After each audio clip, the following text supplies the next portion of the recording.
Ancient history is filled with tales of monsters and heroes, gods and demons. We have records of epic battles, cataclysmic events, and creatures that defy imagination. But what if the most terrifying monster isn't one we remember, but one we were forced to forget? This is the story of a presence so horrifying, so fundamentally dangerous, that our ancestors chose not to slay it, but to erase it from existence entirely. It all begins in a forgotten corner of the world, deep within the ruins of a civilization so old it has no name. Archaeologists unearthed a series of clay tablets, not in a grand library, but hidden away, sealed in a lead-lined chamber buried far beneath the main city. These weren't records of kings or harvests, they were warnings. Most of the tablets were fractured, their cuneiform script eroded by millennia. But what could be deciphered sent a shiver down the spine of every researcher who read them. They didn't speak of a beast of flesh and claw, but of something far more insidious. A being that didn't hunger for flesh, but for something much more vital, recognition. The early translations were cryptic. They described a void that walks, a shadow that consumes names. The texts claim this entity grew stronger, not by being feared, but by being known. Every time its name was spoken, every time its story was told, every time its image was carved, it gained substance. It fed on the very act of being perceived. Imagine that. A predator whose hunting ground is our own consciousness. A monster that becomes real because we know it exists. The tablets paint a grim picture of a world teetering on the brink. As this creature's legend spread, it began to manifest more concretely. First, as a fleeting glimpse in the corner of your eye, then as a whisper in a silent room. Soon, people would vanish, not with a struggle, but simply fading. Their friends and family would slowly forget them. Their homes would appear as if they were never lived in, and their names would become meaningless sounds. The creature wasn't killing them.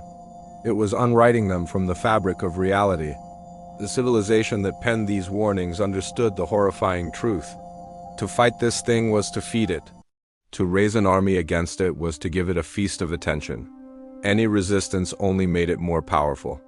They were trapped in a paradox. How do you defeat an enemy that thrives on being known? Their solution was as desperate as it was ingenious. They couldn't kill it, so they had to starve it. They began a global, systematic campaign of erasure. They called it the Great Unremembering. It was an intellectual purge on an unimaginable scale.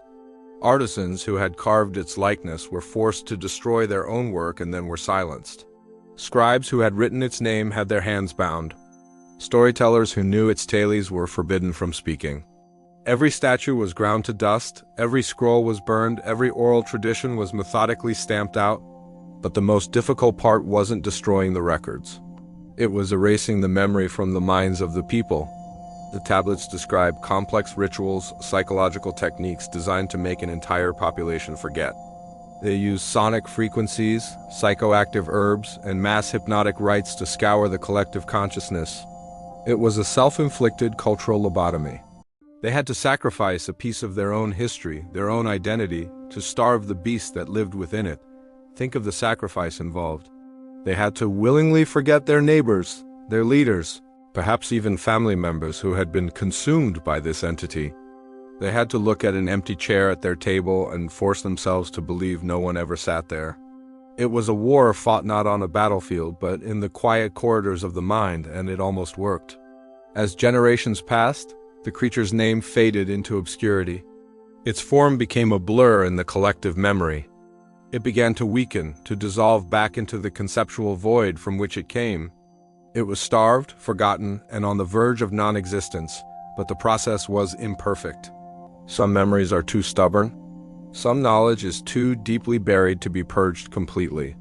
The final generation of this ancient people, before their own civilization collapsed under the strain of their great effort, created one last set of records.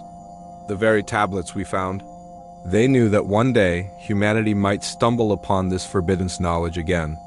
And so they left a final, desperate warning. This brings us to the last, most intact tablet. It was found at the very bottom of the lead-lined chamber, almost as if it was meant to be the last thing anyone ever read. The script is clearer, carved with a sense of urgency and dread. It details the nature of the entity, its hunger for recognition, and the catastrophic cost of the great unremembering. It is both a historical record and a dire prophecy. It describes the creature not as gone, but as dormant, sleeping in the vast, silent desert of forgotten things, waiting for a single crumb of recognition to begin feeding again. And then we come to the final lines. The text is a direct address to whoever finds it, a plea across the ages from a people who sacrificed everything. It reads, "We have paid the price of silence. We have scoured our minds and burned our history to grant you this peace." This creature was known by many names, but its true name is, and that's where the next line begins. It's a single, elegantly carved word. A name. The name they work so hard to erase. The name that, if spoken, could awaken the ancient hunger. Beneath that name, the tablet has one last sentence. It's a chilling conclusion, a final, terrifying piece of the puzzle. The clay is cracked and broken right after it, leaving us to wonder what came next. But the words that remain are perfectly clear. They read, "If you learn its name, it will learn yours." We are now the keepers of this knowledge. The archaeologists who translated the text, the academics who studied it, and now you who have heard this story. The creature was forgotten, but it is not gone. It is sleeping, waiting. And we, in our quest for knowledge, may have just rung its dinner bell. The question is, what happens now that we know? Now that we've looked into the abyss, what happens when it starts to look back? The silence that our ancestors bought for us with their own minds is now broken. And we can only wait to hear what answers. Thanks for watching. If you find these dives into the unknown fascinating, be sure to subscribe and hit that notification bell. We have many more forgotten histories to uncover. Stay curious, but maybe, just maybe, some things are better left forgotten. Have you ever heard the desert sing? I'm not talking about the howl of the wind or the rustle of sand. I mean a real, human-like song rising from the dunes themselves. For centuries, travelers in the vast expanse of the Sahara have returned with chilling tales. Stories of haunting melodies that seem to have no source, echoing across the endless sea of sand, especially as dusk falls.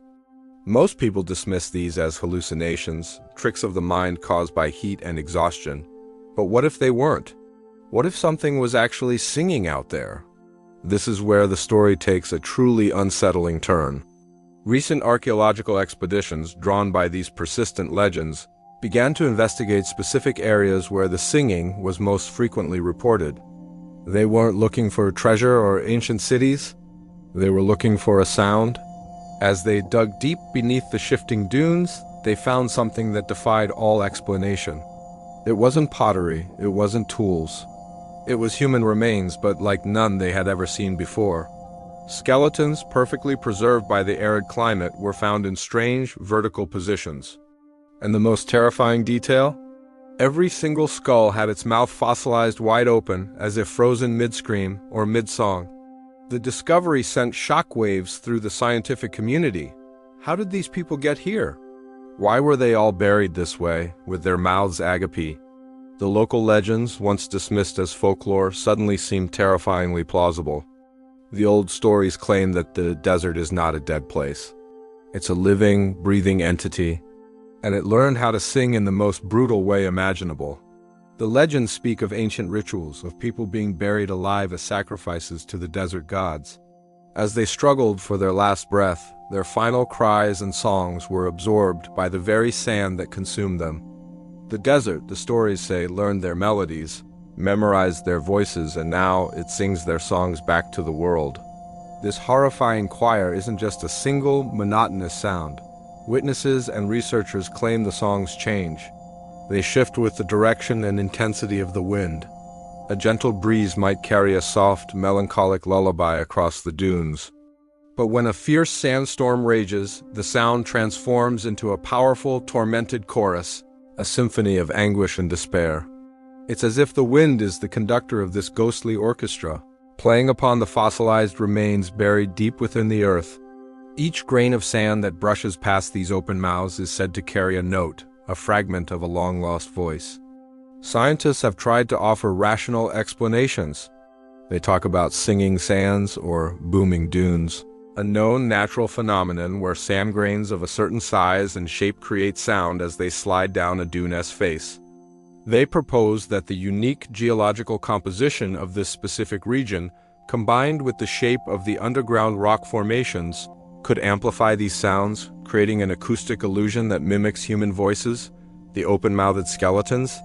Perhaps a specific burial ritual of an unknown tribe, their jaws simply relaxing and falling open after death before fossilization.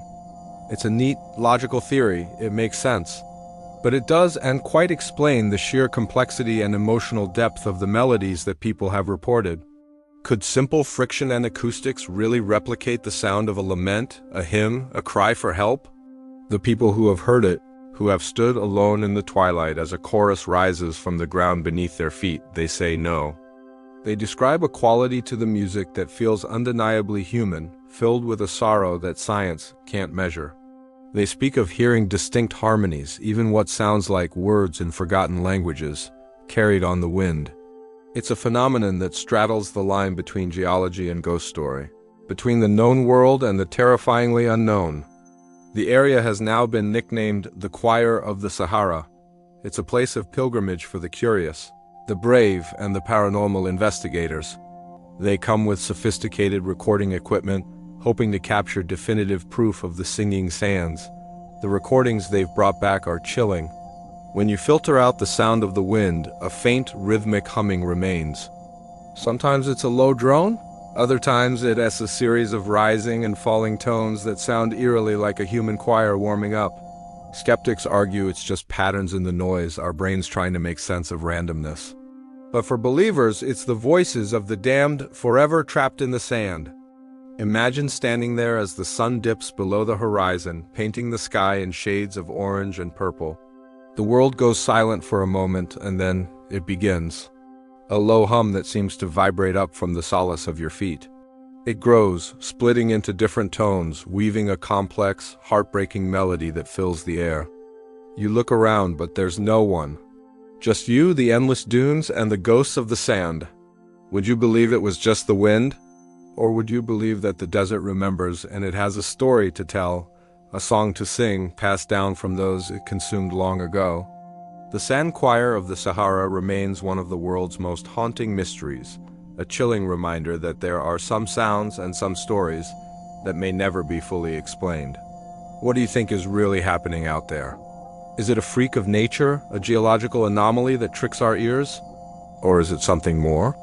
The echo of a forgotten tragedy, eternally sung by the desert itself? Let me know your theories in the comments below. Thanks for watching, and if you enjoy exploring the strange and unexplained, make sure to like this video and subscribe for more journeys into the unknown. Stay curious. Have you ever wondered what secrets lie buried beneath the cobblestones of ancient Rome? We think of emperors, legions, and gladiators, but what about the things that lurked in the shadows, the tales that were deliberately forgotten? Today, we're rediving deep into one of Rome's most chilling and obscure legends, the story of the bell-lunged beast. Our story begins not in the Grand Colosseum or the bustling Forum, but in the dusty, forgotten archives of a minor Roman sect. These weren't mainstream believers. They were a fringe group whose writings were considered heretical and were nearly wiped from history. But a few fragmented scrolls survived, and they tell a terrifying tale. They speak of a creature, something not born of this world, that haunted the sprawling catacombs beneath the city. They didn't describe its shape, its size, or its face. They described its sound. According to these texts, the creature's defining feature was its breath. With every inhale and exhale, a sound would emanate from its chest, a sound described as a clear, resonant chime like a distant bronze bell. It wasn't a growl or a hiss. It was a pure, almost melodic tone. This sound was strangely alluring, described as being both beautiful and deeply unsettling. It echoed through the dark, damp corridors of the catacombs, a siren song for the curious and the lost.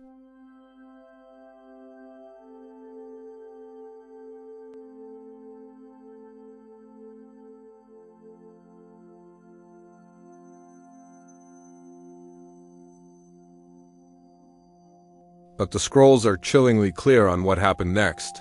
Those who followed the sound into the catacombs never returned. They were consumed by the darkness, swallowed by the maze of tombs, their fates sealed by the very thing that lured them in.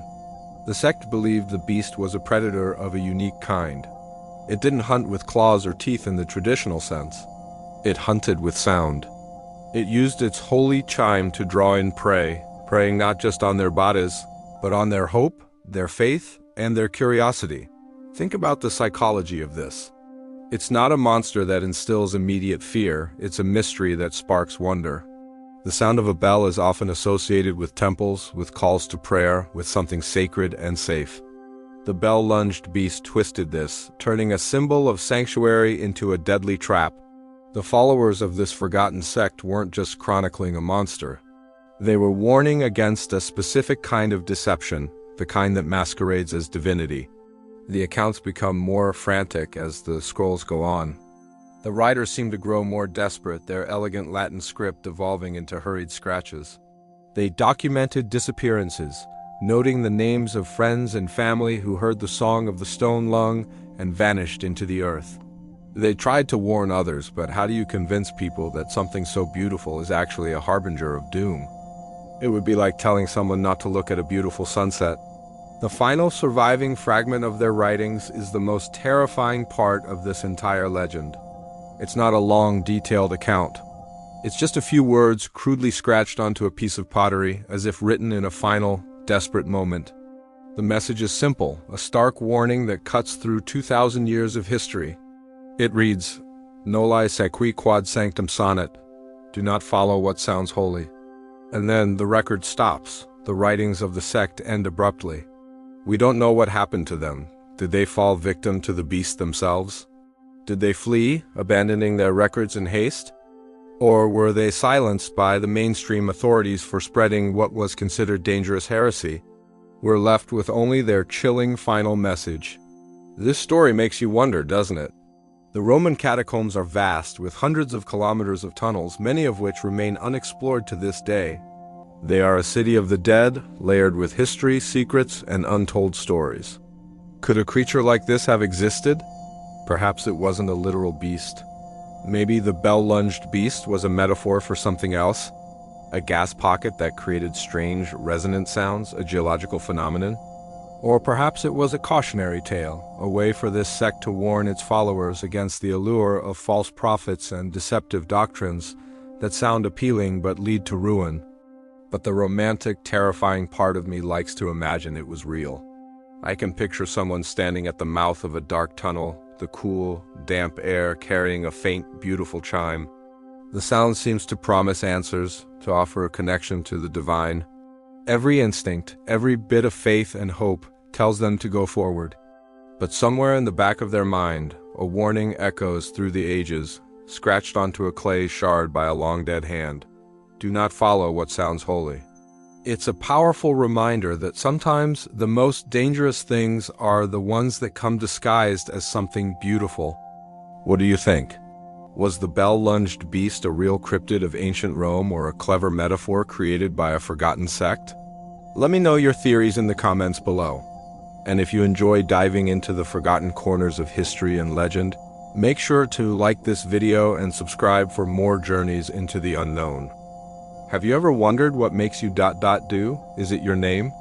Your face? Or is it something deeper, something held within the vast library of your memories? Your first love? The taste of your favorite childhood meal? The sound of your mother's laughter? What if all of that could be stolen in an instant, leaving you a hollow shell, a stranger to yourself? In the rugged, ancient mountains of the Caucasus, a place steeped in myth and folklore, whispers tell of such a thief.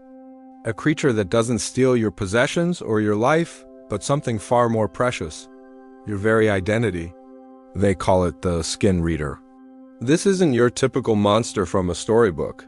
It doesn't have fangs or claws designed for tearing flesh. Its methods are far more subtle, more intimate, and infinitely more terrifying. The legend says this being possessed a unique and horrifying ability. It learned people not by sight or sound, but through touch. Imagine it, a silent figure emerging from the mountain mists, its fingers unnaturally long and sensitive. It wouldn't harm you in the way you'd expect. Instead, it would simply run those fingers along your skin, tracing the lines of your life. With every gentle caress, it wasn't just feeling the texture of your skin. It was reading it like a book. Every scar, every freckle, every laugh line was a word, a sentence, a chapter in the story of you. It would feel the phantom warmth of a lover's embrace, the sting of a childhood scrape on your knee, the nervous sweat on your palms from your first day at a new job. It absorbed everything. The triumphs, the heartbreaks, the quiet moments of joy, the deep-seated fears you've never spoken aloud. Your entire existence, all the experiences that have shaped you, flowed from your body into its own, as if siphoning your soul through your pores. The morning after an encounter, a village would awaken to a strange and unsettling scene. A person, perhaps a friend or a family member, would be found sitting upright, their eyes wide and vacant. They were physically unharmed, not a scratch on them. They were breathing, their heart was beating, but they were empty, gone. If you called their name, they wouldn't turn. If you showed them a picture of their own children, they would stare at it with the blank curiosity of a stranger. They had no memory of their past, no concept of their present, and no hope for a future. They were a blank slate, a living ghost, their life story erased completely. The skin that once held a universe of experiences was now just a container. The terror that gripped these mountain communities was profound. How do you fight an enemy that doesn't kill you but erases you? How do you protect yourself from a touch that feels like a whisper but steals your world? Fear is a powerful motivator, and desperation is the mother of invention. The elders and shamans gathered, pooling their ancient knowledge, searching for a defense against this memory thief. They reasoned that if the creature reads the skin like a smooth, clear page, then the solution was to corrupt the text, to make the story unreadable. And so, a new tradition was born, one of pain and preservation. This was the beginning of complex scarification rituals. People began to deliberately mark their bodies, not for beauty or status in the traditional sense, but for survival. Intricate patterns were carved into the skin with sharpened stones and heated blades. These weren't random cuts. They were a form of spiritual armor. Each new scar was a disruption, a piece of static in the narrative of their lives. A straight line might be carved to obscure the memory of a straight path taken. A spiral might be etched over the heart to confuse the memory of a circling love or sorrow. The process was agonizing. Communities would gather as individuals underwent the ritual. The sharp sting of the blade was a conscious act of defiance. The searing pain was a shield. They were overwriting their own stories with a new, unreadable language of scars. They were turning their bodies into scrambled manuscripts, filled with false turns, dead ends, and contradictory passages. A scar from a fall as a child would be crisscrossed with a ritual burn, confusing the origin and the emotion tied to it. The smooth skin of a young lover, which might tell a tale of romance, would be deliberately marred to hide that vulnerability. It became a rite of passage. Children, upon reaching a certain age, would receive their first protective marks. Each significant life event, a marriage, the birth of a child, the death of a loved one, was no longer just remembered in the heart, but also recorded and obscured on the skin. A body became a tapestry of defiance, a living testament to the will to remain whole. The more scars a person had, the safer they were considered. A person with smooth, unmarked skin was seen as vulnerable, an open book for the creature to read at its leisure. And according to the legends, it worked. The skin reader, upon touching these newly marked individuals, would become confused. It would trace a line, expecting to read a clear memory of youthful joy, but instead it would encounter a deliberately placed scar that told a conflicting story of pain. It would try to decipher a life's journey, only to find a labyrinth of intersecting lines leading nowhere. The pure, clean data it sought was now corrupted, noisy, and incomprehensible. The creature, unable to feed on these jumbled narratives, began to retreat. Encounters became rarer, and the plague of empty, soulless bodies began to fade from the villages. The practice of ritual scarification continued for generations, long after the immediate threat had passed. It became woven into the very fabric of the culture. The scars were no longer just a defense mechanism. They were a badge of honor. They told the story of their ancestors' struggle and their victory over the intangible thief. They were a permanent reminder that their identity, their very soul, was worth fighting for, worth enduring pain for. The markings became a symbol of belonging, of community, and of the fierce resilience of the human spirit. This story, whether it's literal truth or a powerful allegory, resonates deeply. It speaks to our fundamental fear of losing ourselves. We spend our lives building our identity, brick by brick, with every experience we have. The thought of that being wiped away is a terror that transcends any physical threat. The legend of the skin reader of the Caucasus is a chilling exploration of this fear. It suggests that our stories, the ones written on our hearts and minds, are our most valuable possession. And it poses a fascinating question. If faced with a similar threat, how far would you go to protect your memories? Would you be willing to scar your own skin, to endure physical pain, to make your life story unreadable to save it from being stolen? It's a dark and powerful thought. The tale serves as a stark reminder to cherish your experiences, to hold on to your memories, and to be the sole author and guardian of your own story. Because in the end, without our stories, what are we? Thank you for joining me on this journey into the mountains of folklore.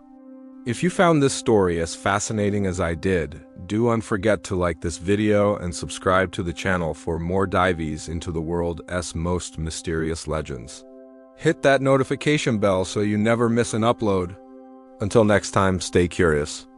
Have you ever stood before a truly ancient monument and felt a sense of wrongness? A feeling that goes beyond simple awe or historical curiosity?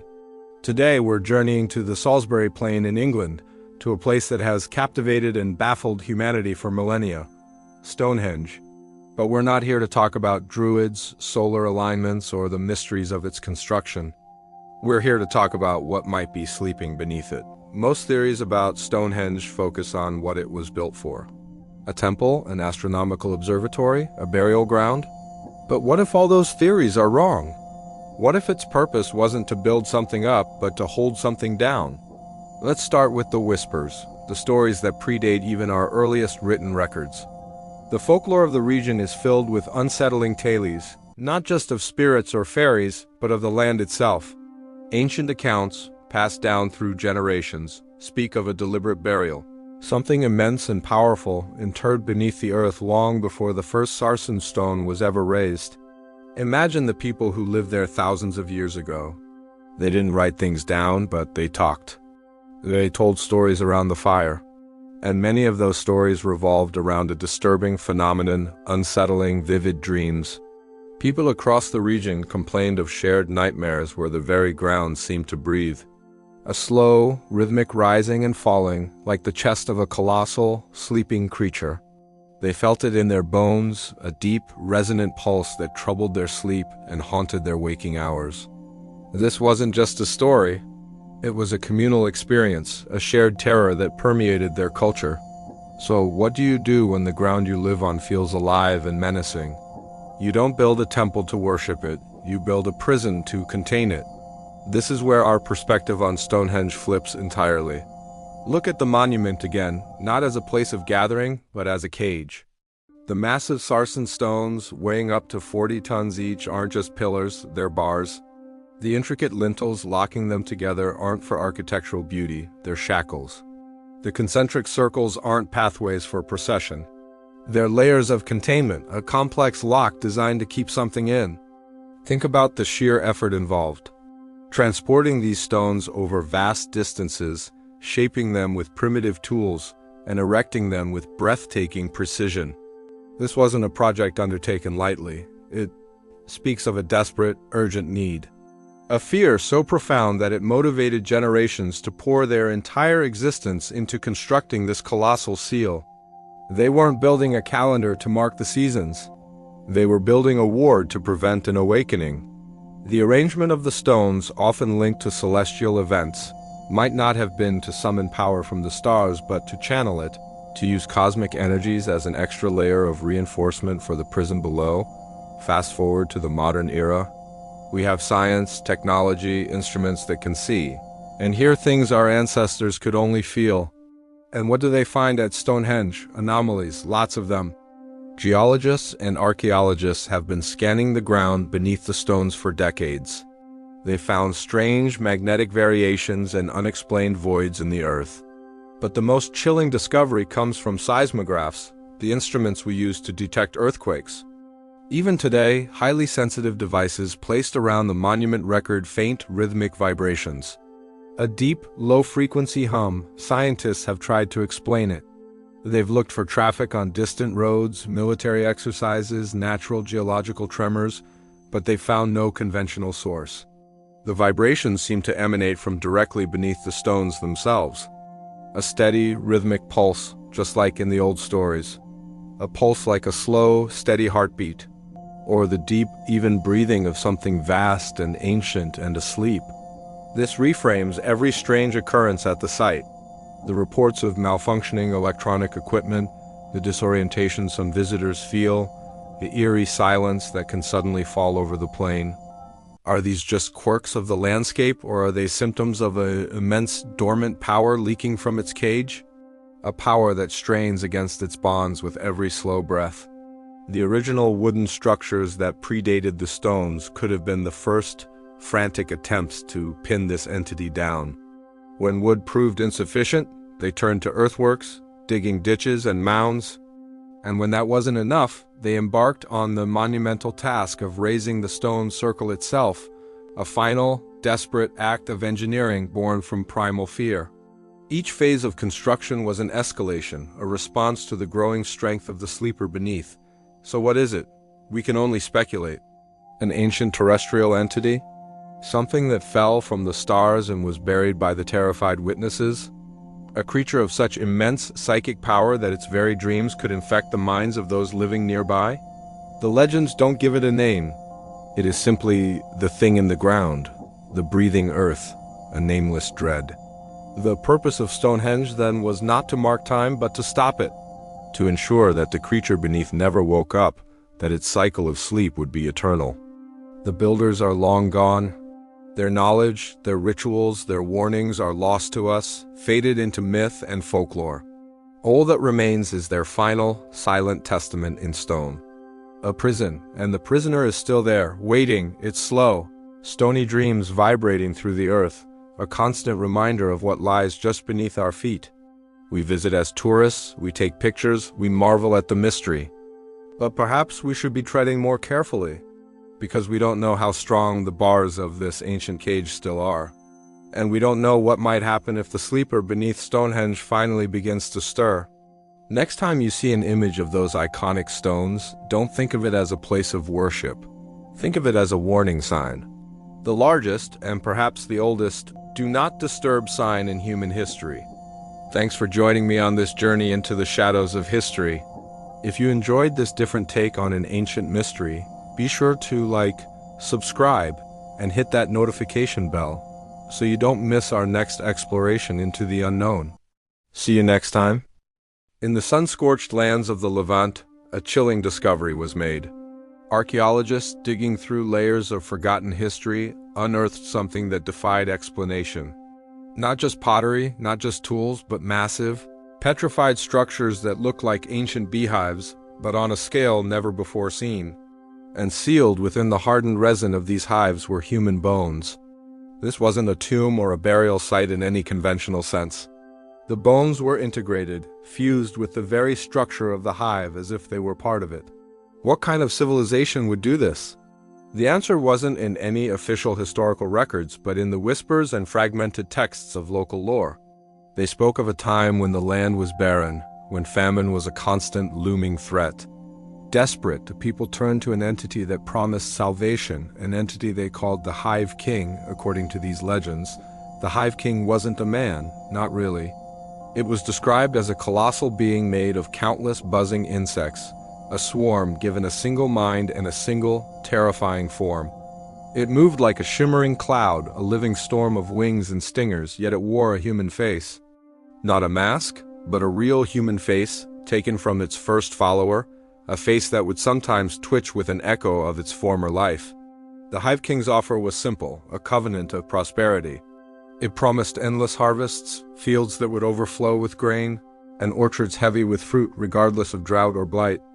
The land would flourish under its reign, and the people would never know hunger again. The buzzing of its swarm would become the sound of life, the hum of abundance. But this gift came at a terrible price. The cost was one life. Each season, as the first shoots pushed through the soil or the first fruits began to ripen, one villager had to be chosen. They wouldn't be killed in a traditional sacrifice. Instead, they would be offered to the hive, willingly walking into the pulsating heart of the swarm. The legends say they were not consumed, but absorbed. Their bodies would become part of the hive's structure, their life force feeding the entity that sustained the village. Their bones would be enshrined in resin, a permanent part of the ever-growing kingdom of the Hive King. For generations, this pact was honored. The harvests were indeed miraculous. The surrounding lands withered, but this one valley thrived, an unnatural oasis of green. The people grew accustomed to the faint, constant hum that vibrated through the earth, the song of their insect monarch. They grew accustomed to the seasonal ritual, the solemn procession of the chosen one. It was a dark, but necessary, price for survival. Imagine the fear and the resignation. Choosing a loved one, a neighbor, knowing their fate was to become mortar in a living wall. But over time, things began to change. The Hive King grew.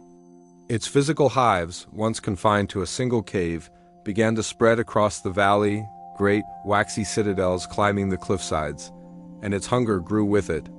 The demand for one villager a season became 2, then 4. The human face at war would decay, only to be replaced by a fresh one from a new offering, a constant, gruesome renewal. The promises of prosperity were still kept, but the cost was becoming unbearable. The village was being slowly, systematically absorbed.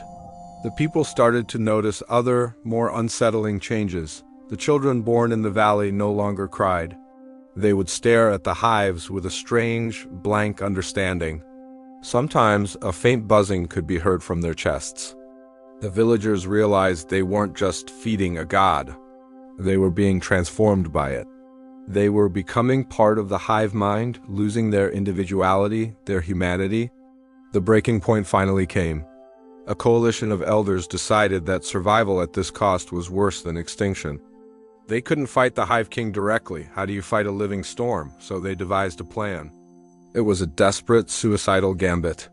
They gathered what little remained of their people and, under the cover of a great storm, they triggered a massive landslide. They didn't try to destroy the hives. They knew they couldn't. Instead, they buried them. They brought the mountainside down upon the entire valley, entombing the Hive King and its grotesque kingdom under millions of tons of rock and earth. The survivors, a mere handful, fled the region, carrying the terrifying story with them, a story that would fade into myth and legend over the centuries. They left their former home to be forgotten, a cursed and silent place. And so we return to the archaeologists. Standing before these unearthed hives, they were baffled. But one of them, placing a sensitive audio device against the petrified resin, picked up something impossible. A sound incredibly faint but unmistakable. It was a low, rhythmic vibration. A hum. After thousands of years, buried deep beneath the earth, the heart of the hive was still beating. This discovery was quickly classified. The official reports will speak of a unique burial practice, a lost culture with strange rituals. But those who were there, those who heard the sound, they know the truth. They know what lies sleeping beneath the Levant. And they ask themselves a terrifying question: what happens when it wakes up? For an entity that lives for eons, a few thousand years is but a short nap. The hum is a promise, a threat, a patient waiting. The Hive King remembers its kingdom, and it will want it back. Thanks for watching. If you're fascinated by the dark corners of history and folklore, make sure to subscribe, and hit that notification bell. We have many more strange tales to unearth. Stay curious and maybe listen a little more closely to the sounds beneath your feet. You never know what you might hear. Have you ever heard of the river widow of the Danube? It's a chilling tale, one whispered by locals for generations, a story that blurs the line between folklore and grim reality. It all begins with a series of unsettling discoveries along the banks of the mighty Danube River. Archaeologists and amateur explorers have, over the years, unearthed human skeletons near the river's edge, sometimes in areas that haven't seen water for decades. The strange part? These skeletons often show telltale signs of drowning. The hyoid bone in the neck is fractured in a way consistent with asphyxiation by water, and the lungs, even in skeletal remains, show evidence of diatom algae, the kind you'd only find deep within the river. Yet there's no water damage to the surrounding soil, no sign of a flood or a shifting river course that could explain how these individuals drowned on what appears to be solid, dry land. This mystery is where the legend begins. Old stories speak of a spectral figure, a woman-shaped creature that emerges only when the Danube's water levels are at their lowest. They say she appears ethereal, almost made of mist and river fog, her form shimmering in the twilight. She walks the exposed, cracked riverbeds, areas that are usually submerged deep beneath the current. Fishermen and late-night travelers have reported seeing her from a distance, a lonely silhouette against the setting sun or rising moon. They call her the River Widow, forever searching for something she lost to the water. But this is no passive ghost. The legend warns that the River Widow is a predator. She doesn't chase or attack in the traditional sense. Instead, she calls out to lone wanderers. Imagine you're walking along the dry bank, enjoying the quiet of the evening. Suddenly, you hear a voice, a soft, sorrowful whisper on the wind. It's a voice that sounds impossibly familiar, and it's calling your name. Not a generic cry for help, but your specific name spoken with an intimacy that sends a shiver down your spine. It sounds like a loved one, a friend you haven't seen in years, or maybe even the voice of someone you've lost. Curiosity, concern, or a deep, unexplainable pull draws you towards the sound. You see her then, a distant figure beckoning you to come closer? You leave the solid path and step onto the dry, cracked mud of the riverbed. The ground feels firm under your feet. It's just dried earth, right? You take another step, and another, your eyes fixed on the mysterious woman who seems to glide effortlessly over the terrain. She keeps a steady distance, always just a little further ahead, luring you deeper into the heart of the exposed river basin. Here's where the true horror of the legend unfolds. As you follow her, a strange transformation begins beneath your feet. The solid ground, which felt so firm just moments ago, starts to soften. It's a subtle change at first, like walking on wet sand, but with each step it gets worse. The cracked mud turns to thick, cloying sludge, and soon it feels as though you are wading through water, but there is no water. The air is dry, the ground ahead of you still looks solid, yet you're sinking. It's as if the riverbed itself has remembered its true nature, reverting to a liquid state only under your feet. Panic sets in. You try to turn back, but the suction is immense. The ground you just crossed, which was firm moments ago, is now a treacherous, invisible quagmire. The more you struggle, the faster you sink. It's a terrifying, paradoxical drowning. You're not in water, but you are being swallowed by the river itself, pulled down into the earth as if it were a bottomless pool. Your lungs fill not with water, but with a mixture of mud, silt, and supernatural dread. And all the while, the River Widow watches, her silent vigil unbroken, before she fades back into the mist, leaving you to become another one of the river's skeletal secrets. This legend serves as a powerful cautionary tale for those who live along the Danube. It's a reminder that the river is a living, breathing entity with a memory and a power that extends beyond its visible waters. The dry riverbed is not dead land. It's merely sleeping water. The story is told to children to keep them away from the dangerous, unpredictable mudflats that can form during low tides, which can be genuinely hazardous. But for others, the story is more than just a fable. It's an explanation for the unexplainable skeletons, a name for the chilling feeling of being watched when you reel alone by the water's edge. Modern science might offer explanations involving pockets of liquefied soil or unusual geological phenomena. They might theorize that flash floods could have occurred, leaving bodies in strange places. But these explanations never quite capture the chilling consistency of the discoveries or the personal, intimate nature of the legend, the fact that she calls you by your name. How could a natural phenomenon know your name? How could it mimic the voice of someone you trust? That's the part that science can't explain away, the detail that keeps the legend alive in the hearts and minds of the people of the Danube. So, if you ever find yourself walking along the Danube during a dry spell and you see a lonely figure on the riverbed, or if you hear a familiar voice calling your name from the misty flats, remember the legend of the River Widow. don't let curiosity be your downfall. Stay on the solid ground, turn away from the beckoning mirage, and walk away. Because she is still waiting, patient as the tide itself, for her next companion to join the river's silent, skeletal collection. She waits for the day the water recedes so she can walk the dry earth once more, searching and calling for you. Thank you so much for watching. If you enjoyed this dive into dark folklore, make sure to like, subscribe, and hit that notification bell so you don't miss our next story. See you next time. Have you ever stumbled upon a story so strange, so unsettling, that it burrows into your mind and refuses to leave?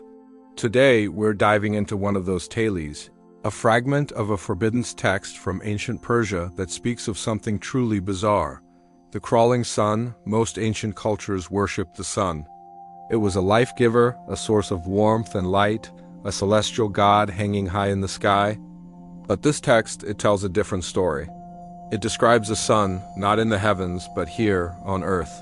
A sun that fell from the sky, not in a fiery cataclysm, but with an unnerving silence. It didn't burn, it didn't scorch the land or boil the rivers, instead it moved. It crawled across the ground like some monstrous, incandescent creature. Imagine seeing that. A sphere of pure, silent light, dragging itself across the plains, the deserts, the hills of ancient Persia. The text is very specific about its effects. It didn't cast heat, but it did something far stranger. It erased shadows. Think about that for a moment. Everywhere this crawling sun went, the world became a flat, shadowless landscape.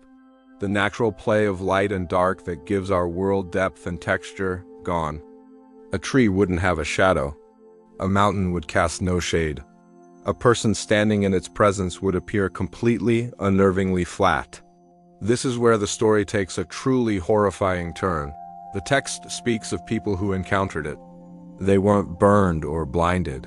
Instead, something was taken from them. They lost their depth. The manuscript uses chillingly simple words to describe this transformation. They became flat and wrong. It's hard to even picture what that means. Were they physically compressed into 2 dimensions? Or was it something more profound? A metaphysical flattening of their very existence? Picture a bustling ancient city. The crawling sun appears at the horizon, a silent, gliding orb of light.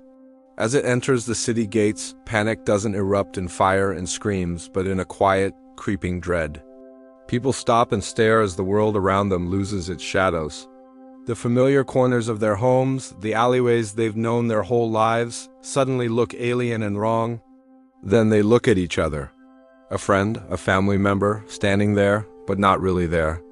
Their form is visible, but they have no roundness, no presence.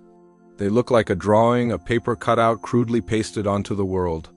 The text describes them as being wrong. This suggests it wasn't just a visual change. It was a fundamental violation of reality. These people were no longer truly people. They were echoes, images stripped of their substance. Could they still speak? Could they think? The text offers no comfort, no answers. It only paints this picture of a world where depth, both physical and perhaps even spiritual, has been erased by this silent, crawling light. What was this thing? A rogue star? A supernatural entity? A piece of forgotten, otherworldly technology? The text doesn't classify it. It just calls it the sun that fell. It lacks the reverence usually associated with celestial bodies. It's not a god to be worshipped, but a phenomenon to be feared, an aberration that unmade the world as it was known. Let's think about the physics of it. Our entire perception of the world relies on shadows. Shadows tell us an object is solid. They define its shape, its distance, its relationship to other objects. Without shadows, everything would blend together into a confusing, 2-dimensional mess. Our brains wouldn't be able to process it. It would be a kind of sensory deprivation that would likely drive a person to madness. Maybe that's what flat and wrong really meant. Not a physical change, but a perceptual one. The people weren't flattened. Their ability to perceive depth was destroyed. They saw themselves and the world as a flat plane, a terrifying, incomprehensible landscape. They were trapped in a world they could no longer understand. Their minds broken by the shadowless light of the crawling sun. This interpretation is, in its own way, even more terrifying. A physical transformation is one thing, but to have your very perception of reality shattered is another level of horror entirely. The narrative itself is just a fragment. The story builds this incredible tension, this picture of an unstoppable reality warping force, and then it just stops. The final lines of the text are described as being smeared. The ink is blurred and spread across the parchment, as if something heavy and flat was pressed down on the page while the ink was still wet. This ending is what makes the story so powerful. It leaves us with so many chilling questions. What happened to the scribe writing this account? Did the crawling sun find them? Is that smear on the page the final physical evidence of their own transformation? A last, desperate attempt to record the truth before they too became flat and wrong, their own body pressing down on their work, silencing the story forever. It's a meta-narrative that breaks the fourth wall of ancient history. The horror described in the text literally bleeds out onto the page itself. The medium becomes part of the message. The smeared ink is not just a damaged part of the manuscript. It's the climax of the story. It's the monster's signature. This story feels different from typical myths. It's not about heroic deeds or the whims of petty gods. It feels more modern, like something out of a cosmic horror novel. It speaks to a fear of the unknown, of forces that don't just want to destroy us, but to unmake us, to erase the very rules of our existence. The crawling sun isn't a malevolent entity with a goal we can understand. It's a mindless, cosmic event, and that makes it infinitely more frightening. There's no moral here, no lesson to be learned. There's just the raw, unsettling image of a silent light that crawls on the ground, erasing the shadows and leaving flat, wrong things in its wake. It's a story that reminds us that in the vast, ancient history of the world, there might be tales of things far stranger and more terrifying than we can ever imagine. Stories that were silenced for a reason. What do you think the crawling sun was? An alien probe? A natural phenomenon we don't understand? Or something else entirely? Let me know your theories down in the comments. I'd love to read what you all come up with. Thanks for joining me on this dive into the strange and forgotten corners of history. If you enjoyed this, please hit that like button and subscribe for more tales from the edge of reality. Until next time, stay curious. Have you ever heard of the featherless angel of Anatolia? It's a legend that whispers through the ancient stones and forgotten pathways of the region. This isn't the kind of angel you see in paintings with soft, white feathers. No, this one is different. It's a creature born from shadow and fear, a story that has been passed down through generations, each telling adding another layer to its chilling legacy. Imagine the Anatolian landscape thousands of years ago. Remote villages nestled in valleys, surrounded by mountains that seemed to touch the sky. Life was hard and the nights were long and dark. It was in these nights that the legend took shape. The story begins with ancient stone reliefs, carvings found in ruins that predate many known civilizations. These weren't just decorative patterns. They depicted a terrifying figure, a humanoid shape, but with large, leathery wings like those of a bat. The most unsettling detail, repeated in every carving, was the absence of feathers. These wings were just stretched skin over a bony frame, wings that wouldn't rustle or sing in the wind. They were made for silence. The carvings showed this creature descending from the night sky, not with a grand announcement, but with a quiet, deliberate grace that was far more sinister. It was called the Featherless Angel, a name that perfectly captures its unsettling, paradoxical nature. According to the legend, the angel never appeared during the day. It was a creature of the moon and stars, or more accurately, of the moonless, starless nights when the darkness was absolute. It would glide down from the mountains, its leathery wings making no sound, and land silently in a village. It didn't break down doors or shout. Its methods were far more subtle and far more terrifying. It would choose a house at random and simply stand at the doorway. Just stand there, a tall, silent silhouette against the deep black of the night. Villagers who claimed to have seen it from a distance and survived spoke of its stillness. It was as if a statue had been placed at their neighbor's door. The only sign of life was the slow, rhythmic rise and fall of its chest. It would stand there for what felt like hours, breathing. A slow, deep, deliberate breath that was said to be colder than the winter air. In and out. The sound was so faint you could barely hear it, But those who did said it was a sound you could feel in your bones, a sound that promised an unnatural end. The angel's true danger wasn't in its claws or its strength, but in its presence. It preyed on a very human trait: curiosity. Imagine being inside your home, hearing a faint, rhythmic sound just outside your door. It's not a knock, it's not a voice, it's just breathing. What would you do? The temptation to open the door, to see what's there, would be immense. And that's exactly what the angel counted on. It was a test of willpower, a deadly game of patience. Those who succumbed to curiosity, who unlatched their doors to peer into the darkness, met a strange and horrifying fate. The legend says they were never attacked in the traditional sense. There were no signs of a struggle, no marks on their bodies. When their families or neighbors found them days later, they were still standing in their doorways, eyes wide open, staring into nothing. They looked as if they were frozen in that moment of discovery, their hands still on the door, but their hearts had stopped. It was as if the very sight of the featherless angel, the confirmation of the terror outside, was enough to extinguish the life from their bodies.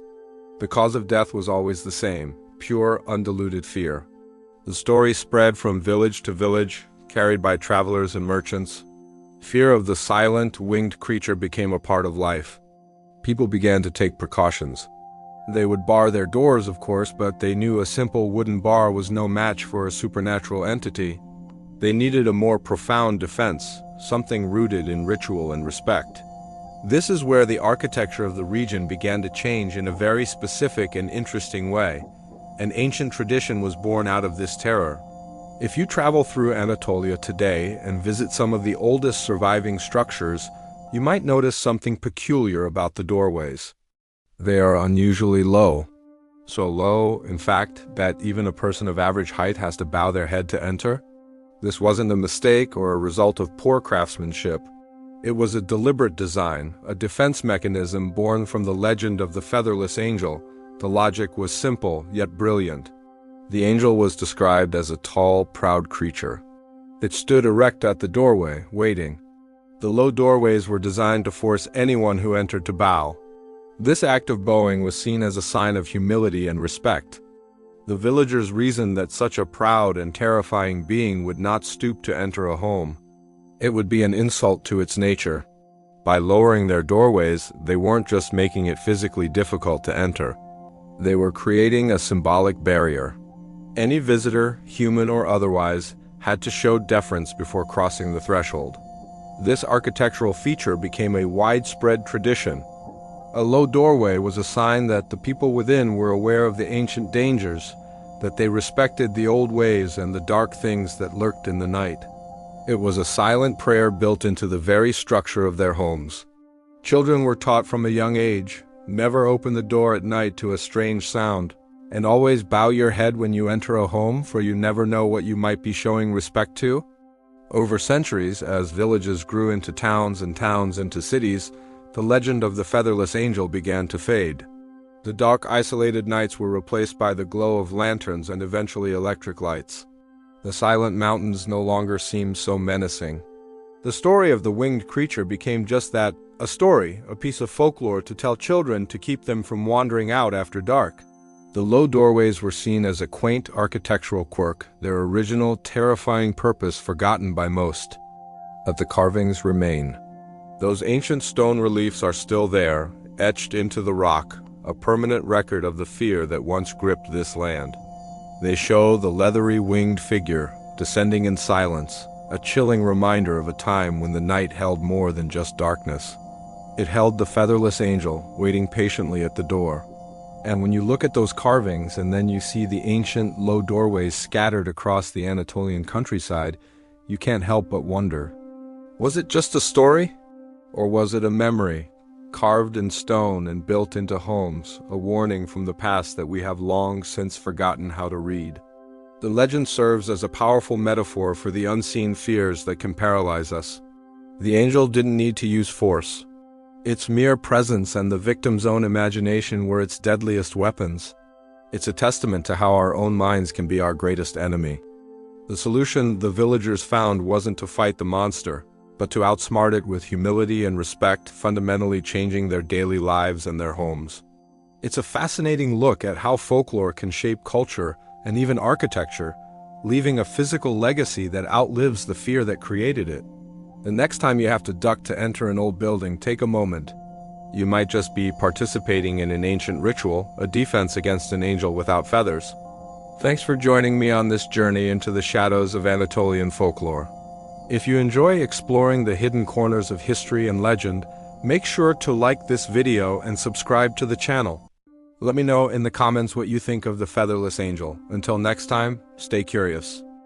Have you ever wondered what truly happens in the aftermath of a great catastrophe? We often hear about the destruction, the loss, and the rebuilding. But what about the stories that whisper through the ashes? The ones that are too strange, too terrifying to be easily dismissed or explained? Today, we journey back in time to the ancient Indus Valley, to a city scorched by an inferno so immense it reshaped not just the landscape, but the very soul of its people.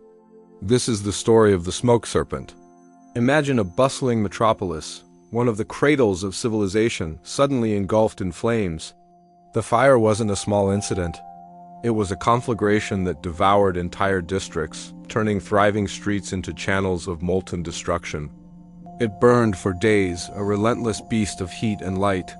And when the last ember finally died, a blanket of thick, acrid smoke hung heavy over the ruins, a shroud for a city in mourning. It was within this choking haze that the real horror began. Survivors, huddled in the few untouched corners of the city, started to whisper. They spoke of something unnatural moving through the smoke-filled streets. It wasn't a person, nor was it an animal. It was a serpent, but this was no creature of flesh and blood. It was made entirely of smoke, a sinuous, coiling entity that moved with a terrifying, silent grace. It was darker than the surrounding smog, a shifting silhouette of pure soot and ash. They said it had no eyes, yet it seemed to see. It had no physical form, yet it possessed a terrifying purpose. Witnesses watched in horror from their hiding places as this smoke wraith slithered through the devastated city. It didn't batter down doors or shatter windows. Instead, it would glide towards a home, its form becoming thin and ethereal, seeping through the cracks around a doorway, under the lintel, or even through the porous clay of the walls themselves. It entered not homes, but lungs. The accounts are chillingly consistent. The serpent would flow towards a person, its smoky tendrils reaching out.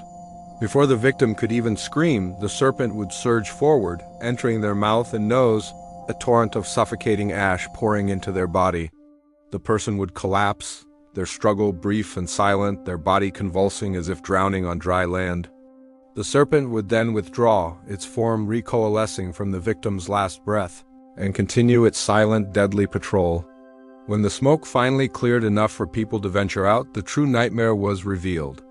Bodies were found everywhere in homes, in alleyways, seemingly untouched. There were no marks of violence, no burns on their skin, no signs of a struggle. They looked as if they had simply laid down and died. But the few who dared to perform last rites discovered the ghastly truth. Internally, the victims were ravaged. Their lungs were blackened, filled with a dense packed soot, as if a furnace had been ignited within their chests. From the outside, they were pristine. On the inside, they were charcoal.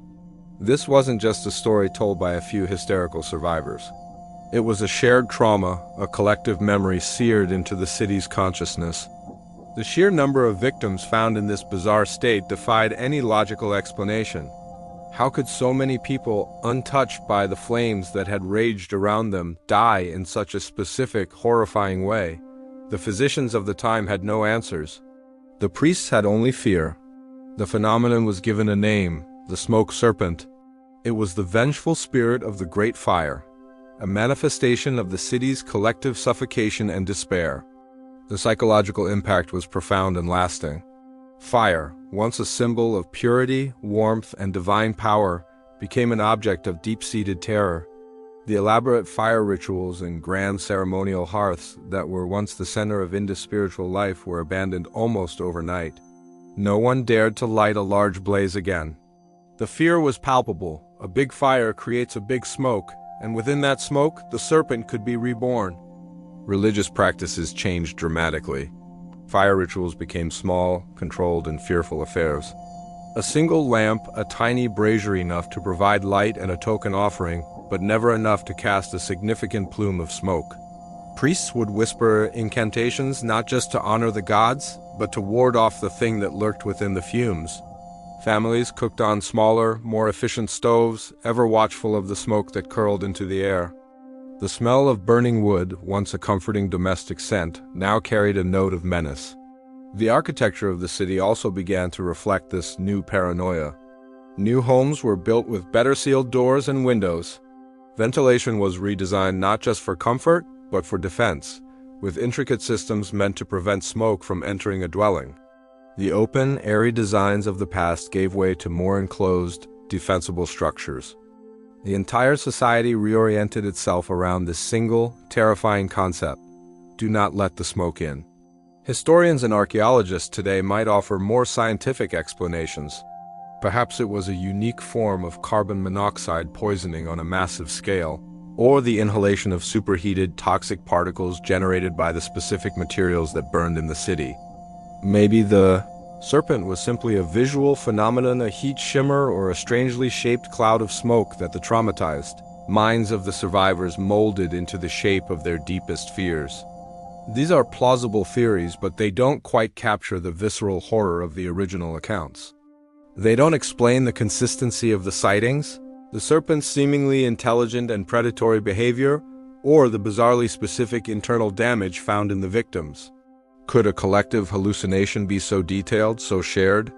Or did something truly ancient and malevolent awaken in the heart of that great fire, something that fed on the very air we breathe? The story of the smoke serpent of the Indus fires serves as a powerful reminder that sometimes the most terrifying monsters are not the ones with claws and teeth, but the ones that are formless, silent, and slip through our most formidable defenses. It's a legend born from ash and fear. A ghost story that questions our understanding of the natural world and what might lie within the veil of a simple cloud of smoke. It tells us that after the fire, it's not the embers you should fear, but the shadow they leave behind. What do you think? Was the smoke serpent a real entity, a product of mass hysteria, or something else entirely? Let me know your theories down in the comments. Thank you for joining me on this journey into the smoke. If you enjoyed this story, don't forget to like, subscribe, and hit that notification bell for more tales from the shadows of history. Until next time, stay curious. High in the Andes, where the air is thin and history whispers on the wind, lie ancient burial mounds that predate even the mighty Incan Empire. These aren't just mounds of earth. They are repositories of a chilling and persistent mystery. Archaeologists and local explorers have found something deeply unsettling within these earthen tombs. Tiny, child-sized footprints pressed into the dried mud of the inner passages. These footprints all lead in one direction deeper into the darkness. But what's truly terrifying is what's missing. There are no footprints leading out. Not a single one. It's as if the children who made them walked into the heart of the earth and simply vanished. This physical evidence, strange as it is, only scratches the surface of a much darker story. One that has been passed down for generations, whispered in hushed tones around crackling fires. The local oral traditions speak of a creature, a hunched, shadowy thing that roamed the desolate highlands. They don't have a single name for it. It's known by many, all of them spoken with a mix of fear and reverence. They say this entity was drawn to the cold, to the villages shivering through the harsh Andean nights. It would appear at the edge of a settlement, a silhouette against the snow, not as a monster of overt aggression, but as a bringer of a tempting, terrible bargain. The legends describe it offering warmth. Imagine a small, isolated village, families huddled together, their breath turning to frost in the air. The fire is low, and the cold is a physical presence, seeping into your bones. Then, a promise of warmth, of comfort, of an end to the shivering. It was a trade. The creature offered this profound, life-giving warmth in exchange for something seemingly simple: silence. Not the silence of a quiet night, but a deeper, more absolute silence. It wanted the laughter, the cries, the songs of the children. It wanted the lifeblood of the community. The stories say that some children, Perhaps drawn by a strange curiosity or a desperate need to escape the biting cold, would follow the hunched figure. They would slip out of their homes, their small feet making those fateful tracks in the mud, and follow it towards the ancient mounds. They were never seen again. Their families would wake to a home that was warmer, strangely, unnervingly comfortable, but also silent. The most vibrant voice in the house would be gone, leaving an emptiness that no amount of physical warmth could ever fill. The community would be left with a chilling bargain fulfilled. But the story doesn't end with their disappearance. That would be a mercy. The elders say the children aren't truly gone. Their voices, they claim, have been stolen and trapped. During the violent mountain storms, when the wind howls and thunder cracks across the peaks like the breaking of bones, locals will stop and listen. They say if you listen closely, beneath the roar of the tempest, you can hear them. Faint, echoing cries carried on the wind, seeming to come from the very heart of the mountains. The voices of children crying out in fear and confusion. And here's the detail that sends a shiver down the spine of anyone who hears it. The languages these voices cry out in are ancient dialects that haven't been spoken in these parts of the Andes for centuries, some for millennia. They are ghost tongues, the languages of the people who first built those burial mounds, the very first communities to encounter the warmth-trading entity. It's as if the creature has been collecting not just children, but their voices, their very essence, hoarding them across countless generations. Each new victim adds another voice to this spectral, sorrowful choir. So what was this creature? A spirit of the cold? A physical entity that fed on the life force of the young? The legends are vague, as legends often are. Some describe it as covered in moss and earth, as if it were part of the landscape itself. Others say it was wrapped in old, tattered wool, its face always hidden in shadow, its form stooped as if carrying a great invisible weight. Perhaps the weight of all the lives it had collected? The one consistent detail is its bargain, warmth for silence. A primal elemental trade.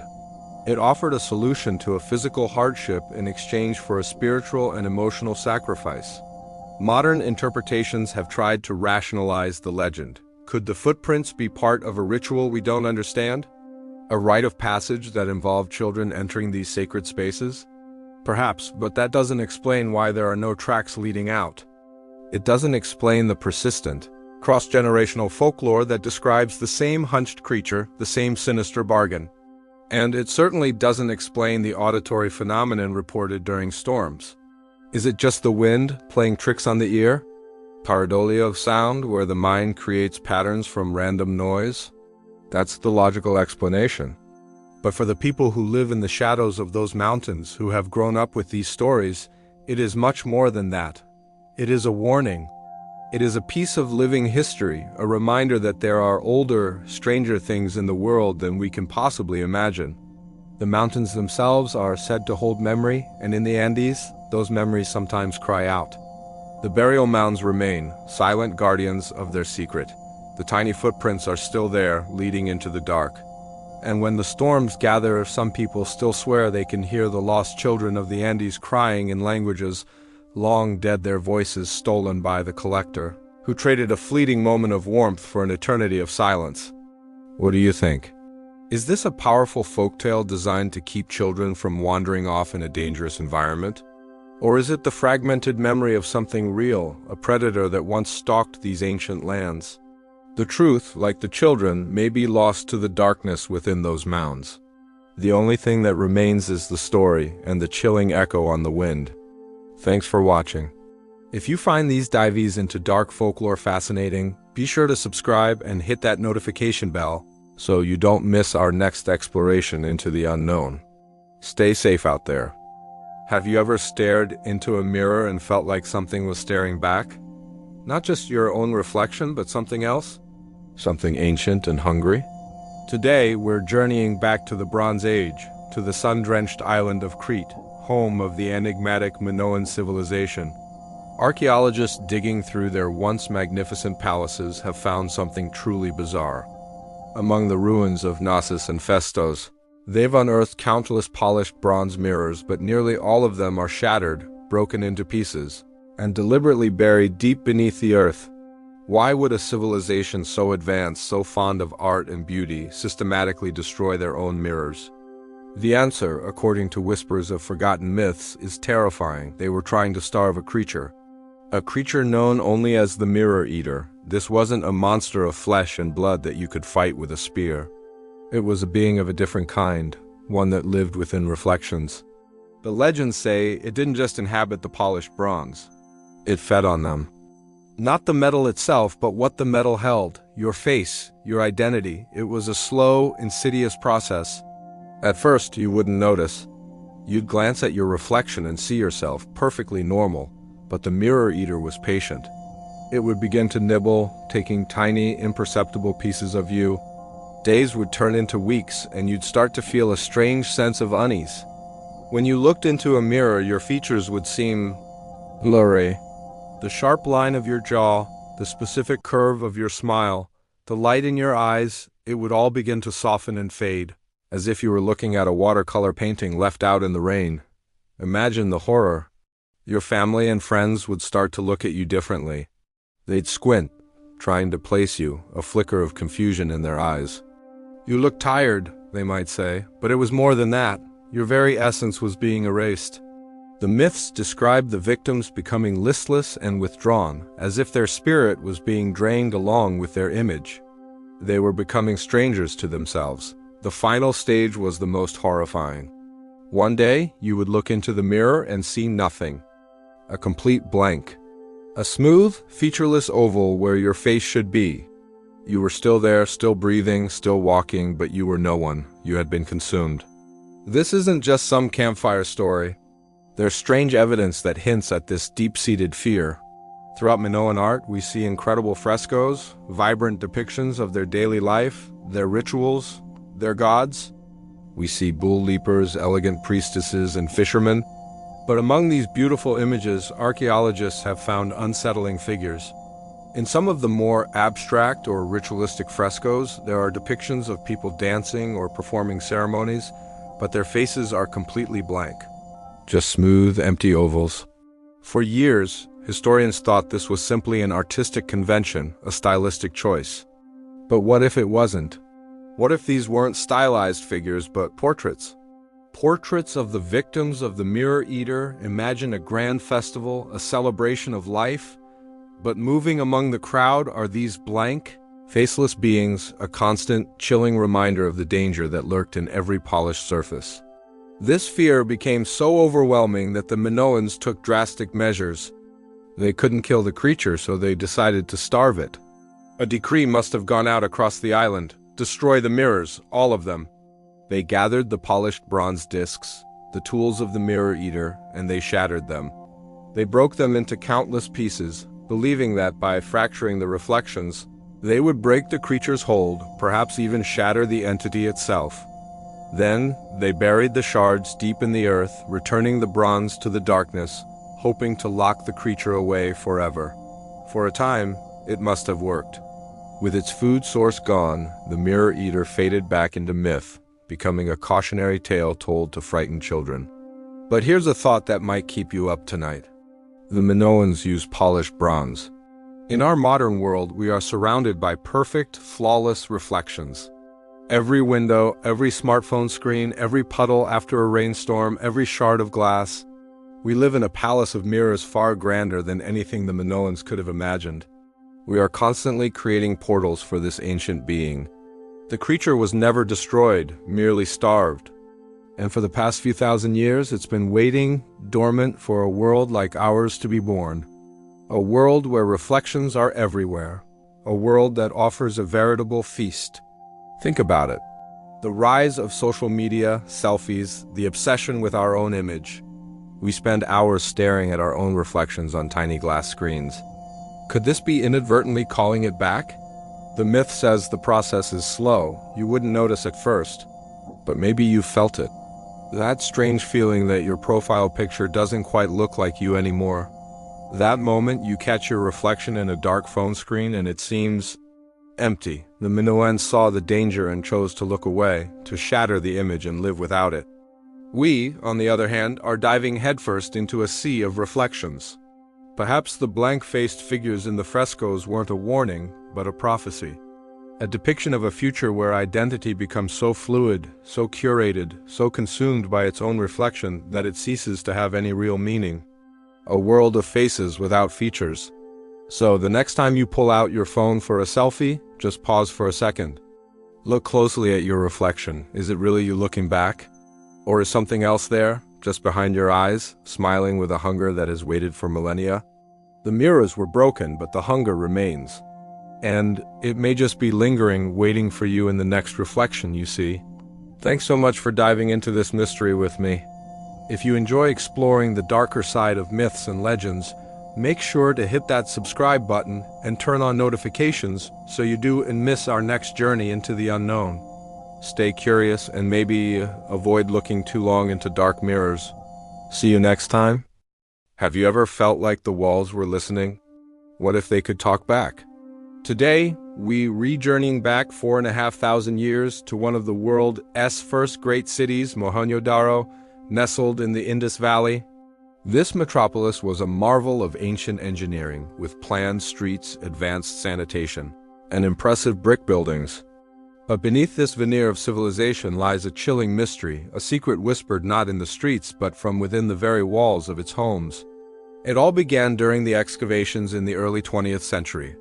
Archaeologists were meticulously uncovering the city, layer by layer, revealing the daily lives of its people. They found pottery, seals, and the famous dancing girl statue. But as they cleared the debris from the residential quarters, they stumbled upon something truly bizarre. Some of the houses, ordinary in appearance, possessed a strange and unsettling acoustic property. Imagine this: a worker on one side of a thick, solid brick wall murmurs a quiet comment. On the other side, another worker hears it, clear as day. It was baffling. Sounds seemed to travel through these ancient bricks with an unnatural clarity, defying the known principles of acoustics. It wasn't just an echo. It was as if the walls themselves were conduits, carrying whispers from room to room, and even from house to house. The archaeologists were stumped. They tested the composition of the bricks, the mortar, the layout of the rooms. Nothing explained this phenomenon.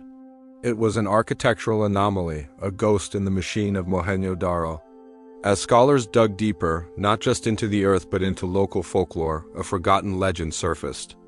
It was a story the local people rarely spoke of, a tale passed down through countless generations in hushed tones.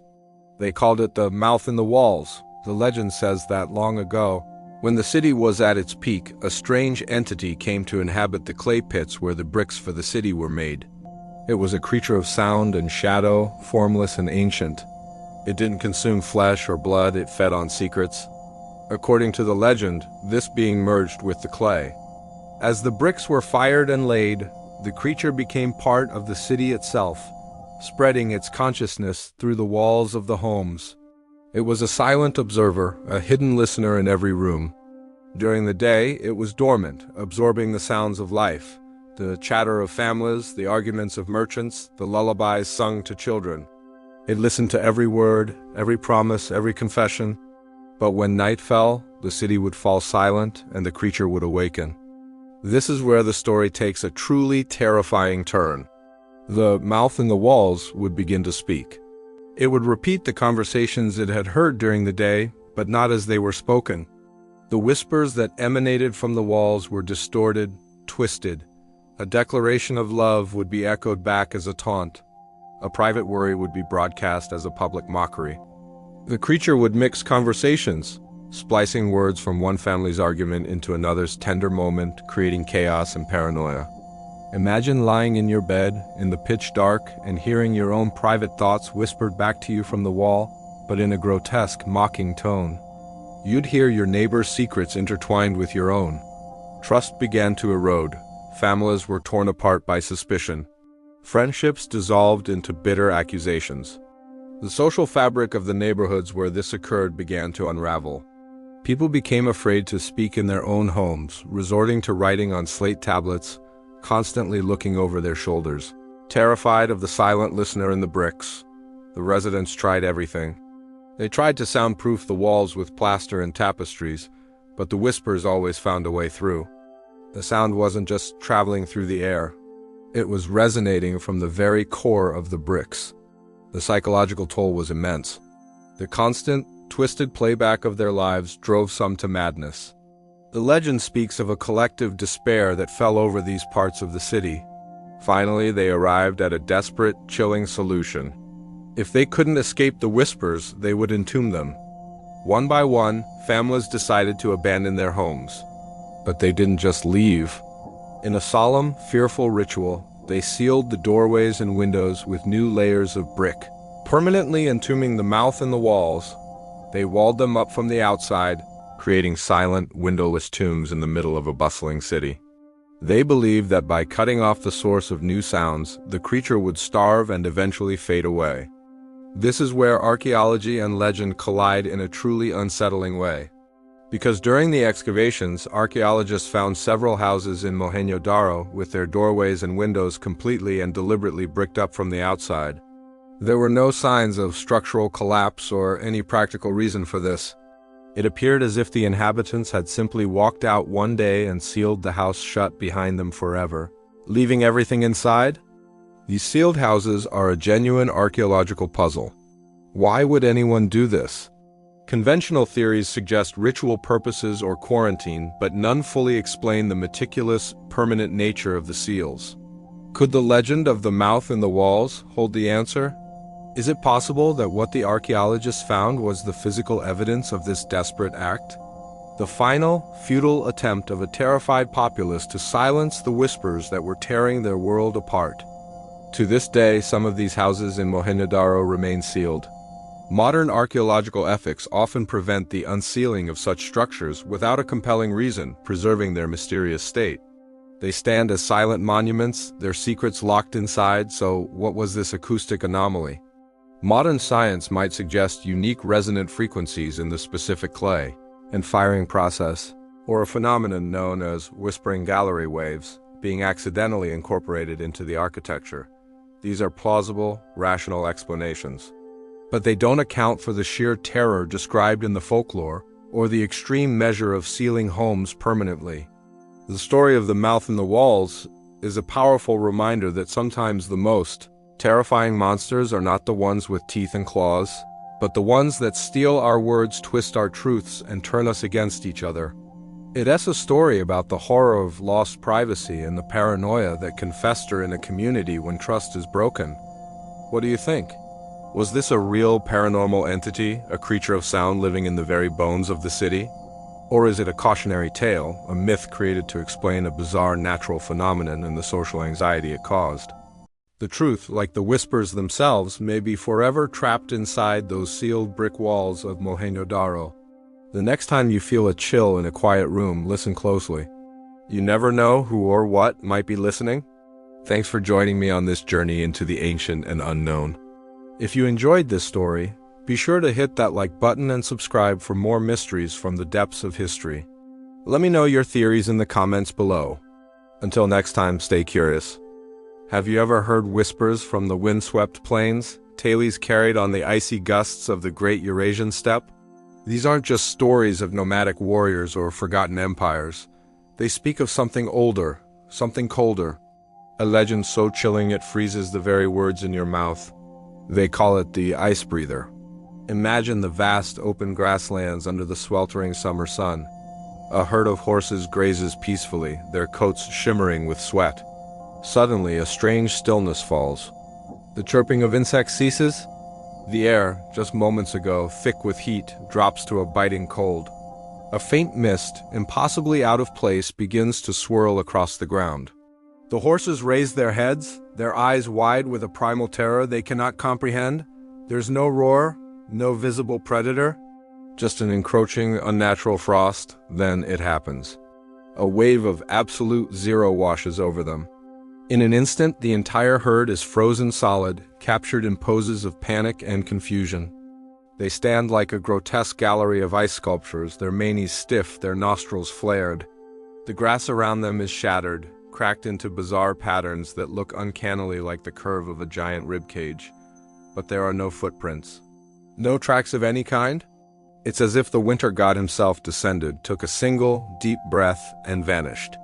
This is the legend of the ice breather of the steppe, a creature from the folklore of ancient cultures like the Scythians. For thousands of years, nomadic tribes have shared stories of this phantom beast. They describe it not as a physical entity you could fight with a spear or an arrow, but as a force of nature, an elemental horror. It was said to exhale a frost so potent it could freeze a living thing from the inside out. Even in the hottest days of July, the stories are disturbingly consistent across different tribes and different centuries. The creature is never seen, only felt. Its arrival is heralded by a sudden, localized plunge in temperature.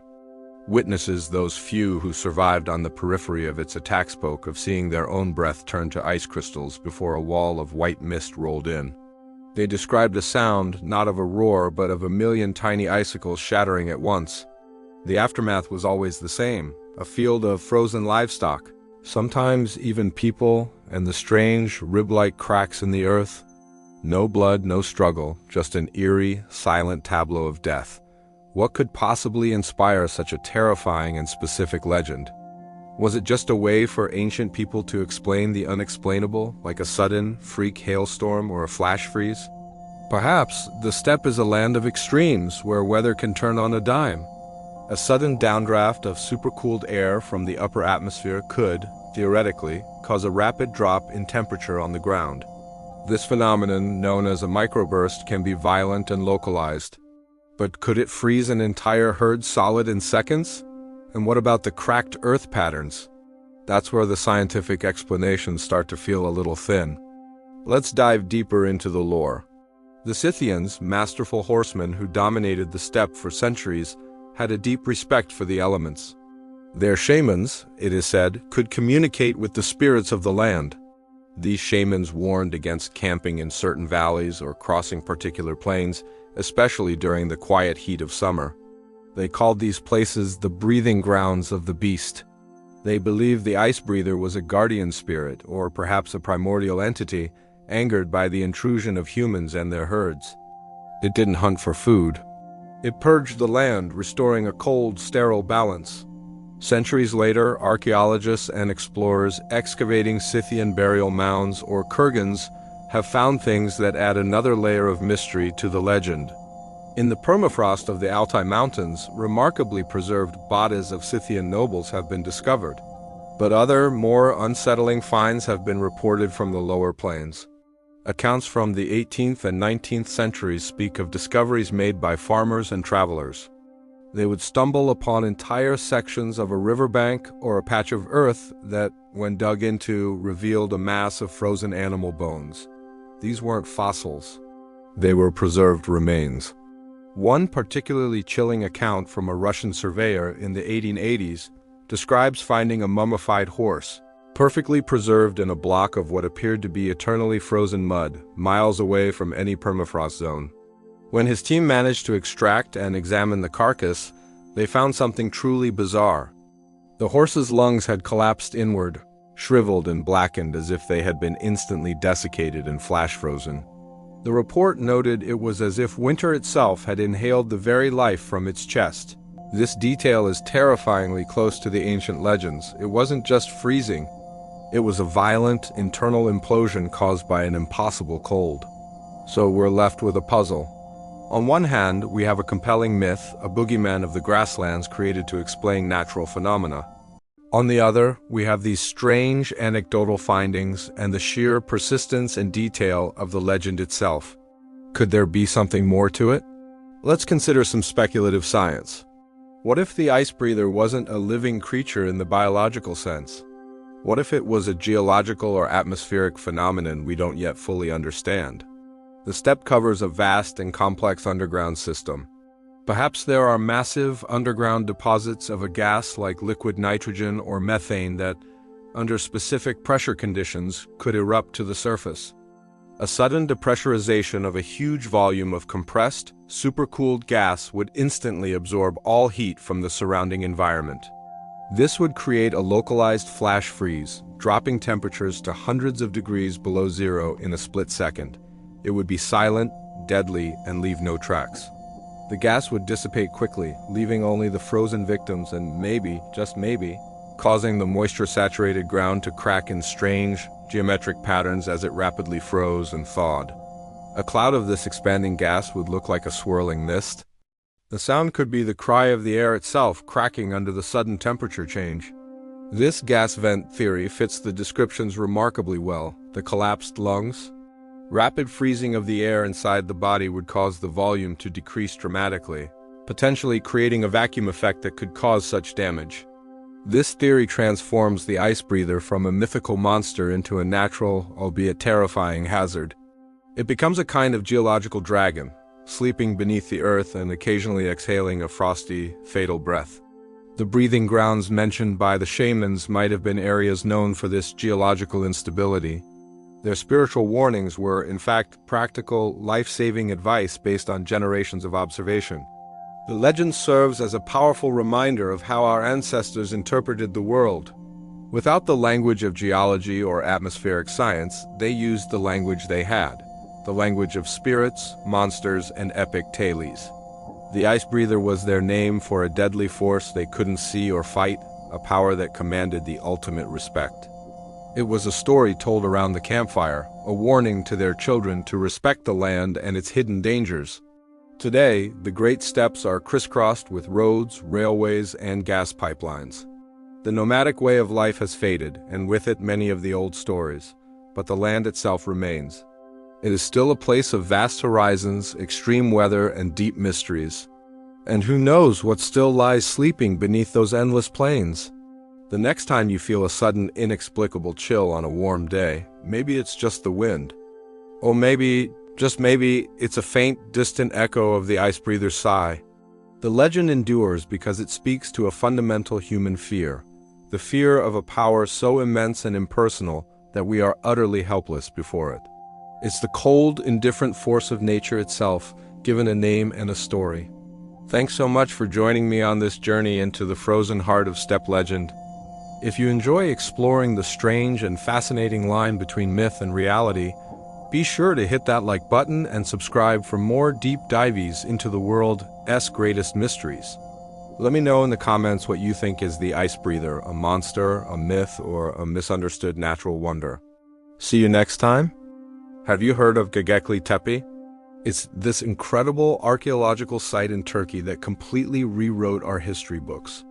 We're talking about massive, shaped stone pillars, intricately carved with animals, all built by hunter-gatherers over 11,000 years ago. That's 6,000 years before Stonehenge. For a long time, we thought people only started building massive structures after they invented farming and settled down. Göbekli Tepe proved us wrong. These ancient people, who we thought were just small nomadic bands, came together to create something monumental. But the question that has baffled archaeologists for decades is, why? What drove them to expend so much effort? The official theories suggest it was a temple, a place for rituals and feasts. The carvings on the pillars show foxes, boars, snakes, and birds. They're like a snapshot of the world these people lived in. But among all these beautiful and clear carvings, there's one that's different. It's a stone slab that's been broken, and on it there's a figure that has been intentionally and violently scratched out. It's not just faded by time. Someone took a tool and scraped away the image over and over again, as if trying to erase it not just from the stone, but from existence itself. What was this creature? Archaeologists have puzzled over it, but there are no clear answers. The damage is too severe. It's unlike any of the other animal carvings. It stands out because of the deliberate effort to destroy it. This has led to a fascinating and frankly unsettling theory. What if this carving depicted something that was forbidden? Something so terrifying or taboo that even creating its image was considered a dangerous act? Imagine a belief system where a picture could summon the real thing, and the only way to protect yourself was to obliterate the image. This is where the story takes a turn from archaeology into the realm of chilling local legends. For generations, people living in the region have whispered stories about the old hill. They talk about something ancient sleeping beneath it, something that was there long before the first stone was ever raised. They call it a watcher, a silent observer buried deep within the earth. These stories aren't just old wives' tales. They carry a specific eerie detail. The legends say that the great stone pillars weren't built to worship gods in the sky, but to act as a cage or a seal. They were meant to keep something down. Think about the sheer scale of Göbekli Tepe, hundreds of people working for decades, quarrying and moving multi-ton pillars without wheels or domesticated animals. Why go to such lengths? What could possibly motivate that kind of monumental, generational effort? The idea of a temple is one thing, but the idea of a prison for an ancient, nameless entity? That adds a whole new layer of urgency and fear. The carvings of animals then might not have been just decorative. They could have been symbols of power, guardians meant to reinforce the seal, a spiritual fence against whatever was trapped below. And what about that scratched-out carving? If the pillars were part of a cage, maybe this carving was the one thing you should never, ever create. Perhaps it was a depiction of the prisoner itself. An image so potent that its mere existence weakened the cage. The person who scraped it away might not have been a vandal, but a guardian, frantically trying to repair a breach in the metaphysical defenses. They weren't destroying art. They were fighting for survival, trying to unsee and unmake something that should never have been seen or made. This is where things get even stranger. During the early days of the excavation, and even in more recent times, people who have spent the night near the site have reported incredibly vivid and disturbing dreams. It's a recurring theme. They dream of being watched. Not from the shadows or from a distance, but from below. They describe a sensation of a vast, ancient consciousness staring up at them, through the bedrock, through the layers of soil and sediment, through time itself. It's a feeling of being scrutinized by something impossibly old, something that has been waiting in the dark for millennia. Could this be a modern manifestation of the old legends? Or is it just the power of suggestion, our minds playing tricks on us in a place so ancient and mysterious? But the consistency of these reports is uncanny. The feeling of being observed from beneath the ground echoes the folklore of the buried watcher. It's as if the act of unearthing Göbekli Tepe is slowly waking something up. The archaeologist who discovered the site, Klaus Schmidt, famously said that the site was deliberately buried around 8000 BC. The creators of this place, after centuries of use, backfilled the entire complex, covering it with earth and stone, hiding it from the world. Why would they do that? Why would a civilization bury its most magnificent achievement? It's one of the biggest mysteries of Göbekli Tepe. Perhaps their work was done. Or perhaps the thing they were trying to contain was stirring. Maybe burying it was the final, desperate act of sealing it away for good. They couldn't risk leaving it exposed. They entombed their own sacred site, hoping it would be forgotten forever. And for 10,000 years it was. Until we came along with our shovels and brushes and started digging. So what is this nameless thing? The legends don't give it a name, because to name something is to give it power. It's described only by its nature, a watcher, an ancient presence, something that predates humanity's own story. It wasn't a god to be worshipped, but a terror to be contained. This creature, if the legends and theories hold any water, would be older than agriculture, older than organized religion, older than the very concept of prayer. It would be a primordial force that early humans encountered and were so terrified of, they reorganized their entire society to build its prison. Imagine that for a moment. Humanity's first great architectural achievement wasn't a temple to the heavens, but a lock on a door to the abyss. The dawn of civilization wasn't marked by looking up at the stars in wonder, but by looking down at the ground in terror. Every pillar raised, every animal carved was another bar on the cage, and for thousands of years it worked. The watcher slept, but now we have uncovered it. We marvel at the artistry and the engineering, seeing it as a window into our distant past. But what if we've misunderstood its purpose entirely? What if we're not opening a window, but a cage? The scratched-out image remains the most potent symbol of this fear. It's a void in the historical record, a deliberate act of erasure. In a place where every carving tells a story, this one tells a story of something that must not be told. It's a warning etched in stone and then violently unetched. As archaeologists continue to uncover more of Göbekli Tepe, and it is estimated that 95% of it is still buried, we have to wonder what else we might find. More guardians, more seals? Or will we eventually find the center of the complex, the heart of the prison, and come face to face with the reason for all this fear? The story of Göbekli Tepe is far from over. It's a place that holds the secrets of our origins and maybe secrets of things far older.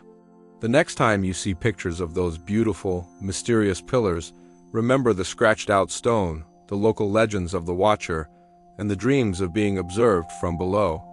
Maybe you'll see it not just as a temple, but as the most ancient and elaborate containment facility ever built. And maybe, just maybe, you'll hope that the seal holds. Thank you so much for watching. If you're fascinated by the mysteries of our ancient past, be sure to subscribe and hit that notification bell so you don't miss our next deep dive into the unknown.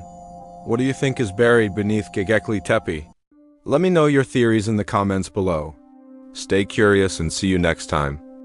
In the dawn of civilization, where the Tigris and Euphrates rivers breathed life into the arid lands of Mesopotamia, a unique culture flourished.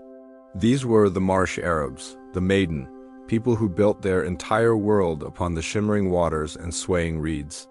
Their homes, their boats, their very lives were woven from the bounty of the wetlands.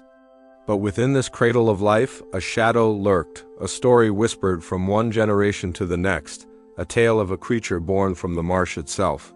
They called it the Reed Man. Imagine you're poling a masshoof, a long, slender canoe, through the labyrinthine waterways. The air is thick with the scent of damp earth and decaying vegetation. Reeds, taller than a man, tower on either side, their feathery tops rustling in the breeze. The sun beats down, but the water provides a deceptive coolness. It's a world of vibrant life. Fish dart beneath the surface, birds call from hidden nests. But as twilight begins to bleed across the sky, painting it in hues of orange and purple, a different feeling settles in. The familiar sounds of the marsh seem to quiet, replaced by an unnerving silence. It's in this moment that you might see him. At first, you wouldn't even be sure what you're looking at. It appears as just another clump of reeds, perhaps a bit thicker, a bit taller than the rest. It stands impossibly still, a dark, humanoid silhouette against the fading light. It's woven, they said, from the toughest reeds and bound with the dark, sticky mud from the riverbed. It has no face, no features, just a vaguely defined head and long, spindly limbs that mimic the reeds surrounding it. It is a masterpiece of natural camouflage, a perfect predator for an environment where everything is either hidden or exposed. The legends say the Reed Man could stand motionless for days, even weeks, a silent, patient sentinel of the marsh. It would wait, unblinking, for the unsuspecting. A lone fisherman checking his nets, a family traveling between floating villages, or perhaps a curious child who had strayed too far from the safety of their mud heath, their large, arched reed house. The creature was part of the landscape, as natural as the water and the sky, until you got too close. That's when the true horror would begin. As a traveler drew near, the figure would move. Not with a sudden lunge, but with a slow, deliberate creak, like old, wet wood bending under pressure. It would lean forward, its reedy torso seeming to unlatch, to unfold. The stories describe a hollow cavity within its chest, a dark, gaping void. And from this void would pour not blood or organs, but a living, buzzing, crawling torrent. A dense black cloud of insects biting flies, swamp mosquitoes, and other nameless crawling things that fester in the stagnant waters. The cloud would swarm the unfortunate victim, a suffocating, stinging mass. Their screams would be swallowed by the rustling reeds and the drone of a million tiny wings. The attack was not just physical, it was a psychological assault. To be consumed by the smallest, most detestable creatures of the marsh, unleashed from a monster made of the very material that gave you life, it was a fate worse than being taken by a crocodile or a wild boar. It was a violation of the natural order, a perversion of the world they knew. This fear was so profound, so deeply ingrained in the psyche of the marsh dwellers, that the mere sighting of a Reed Man was enough to cause mass panic. Entire villages, painstakingly constructed and maintained for generations, would be abandoned overnight. Imagine the scene that would greet a visitor the next day, a ghost village floating on the water. The fires in the hearths would be cold, but with food still sitting in the pots, half-eaten meals left on woven mats. Tools would be dropped where they were last used. Personal belongings, precious and few, left behind. It was as if every single inhabitant, men, women, and children had simply stood up in unison, walked to the edge of their man-made island, and stepped into the dark water, never to be seen again. Archaeologists and historians exploring the remnants of these ancient settlements have been baffled by this phenomenon. They've unearthed sites that are perfectly preserved, frozen in a moment of sudden departure. There are no signs of a struggle, no evidence of an attack, no indication of plague or famine, just absence. A void where a community once thrived. The official explanations often point to sudden floods or intertribal conflicts, but the folklore of the region offers a more chilling alternative. They didn't flee from a tangible threat. They fled from a specter, a supernatural dread that unraveled the fabric of their society. They walked into the water not to drown, but to escape, to return to the primeval element from which the monster came, hoping to find peace in its depths. What was the Reed Man? Was it a literal monster, a cryptid of the ancient world? Or was it something more? Some scholars suggest it might have been a symbolic representation of the dangers of the marsh itself. The diseases carried by insects, the sudden disorienting fevers, malaria, perhaps could have been personified as this terrifying figure. An outbreak could easily feel like an attack from a single, malevolent entity, causing hallucinations and delirium that would drive people to abandon their homes in a state of panic. A man, delirious with fever, stumbling out of the reeds covered in insects, might have been the seed of the legend. Others propose a more human explanation. Could the Reed Man have been a tactic used in warfare between rival tribes? Imagine a warrior, camouflaged in reeds and mud, using a hollowed-out gourd filled with biting insects as a primitive biological weapon. The sheer terror and confusion such an attack would cause could be enough to rout an entire village without a single sword being drawn. It would be a ghost story weaponized, a myth made real to sow chaos. But the old tales don't speak of men in costumes. They speak of a creature that was not born, but woven. A thing that was part of the marsh, its protector, and its executioner. It was the embodiment of the swamp's darker side, the decay, the disease, the suffocating stillness that could swallow a man whole. In a world where the boundary between the natural and the supernatural was thin, the Reed Man was a stark reminder that the very environment that sustained them could also turn against them in the most horrifying way imaginable. Today, the great marshes of Iraq are much smaller than they were in ancient times, drained for agriculture and scarred by conflict. Much of the traditional Mdan way of life has vanished, and with it many of the old stories. But somewhere in the remaining wetlands, in the quiet, forgotten waterways where the reeds grow thick and tall, the legend persists. And if you listen closely on a still evening, you might just hear a faint, creaking sound like wet reeds bending slowly in the dark. A reminder of the silent, waiting figure of the marsh and the villages that simply vanished into the water. Thank you so much for joining me on this journey into the dark folklore of ancient Mesopotamia. If you enjoy exploring the strange and forgotten corners of history and myth, make sure to like this video and subscribe to the channel. Let me know in the comments what ancient legend you think we should investigate next. Stay curious, and we'll see you in the next one. In the ancient lands of Nubia, etched into stone for millennia, are carvings that tell a chilling story. They depict a lion unlike any other, a creature born from the twilight itself. This wasn't a beast of flesh and blood, but something far older, far more mysterious. The carvings show a powerful feline form, but where its eyes should be, there is nothing but a dark, empty void. Its face is a featureless abyss. The local legends call it the shadow lion. This creature, they say, never walked in the bright light of day or the deep dark of night. It belonged to the in-between, the fleeting moments of dusk when the sun dips below the horizon and the world is painted in shades of orange and purple.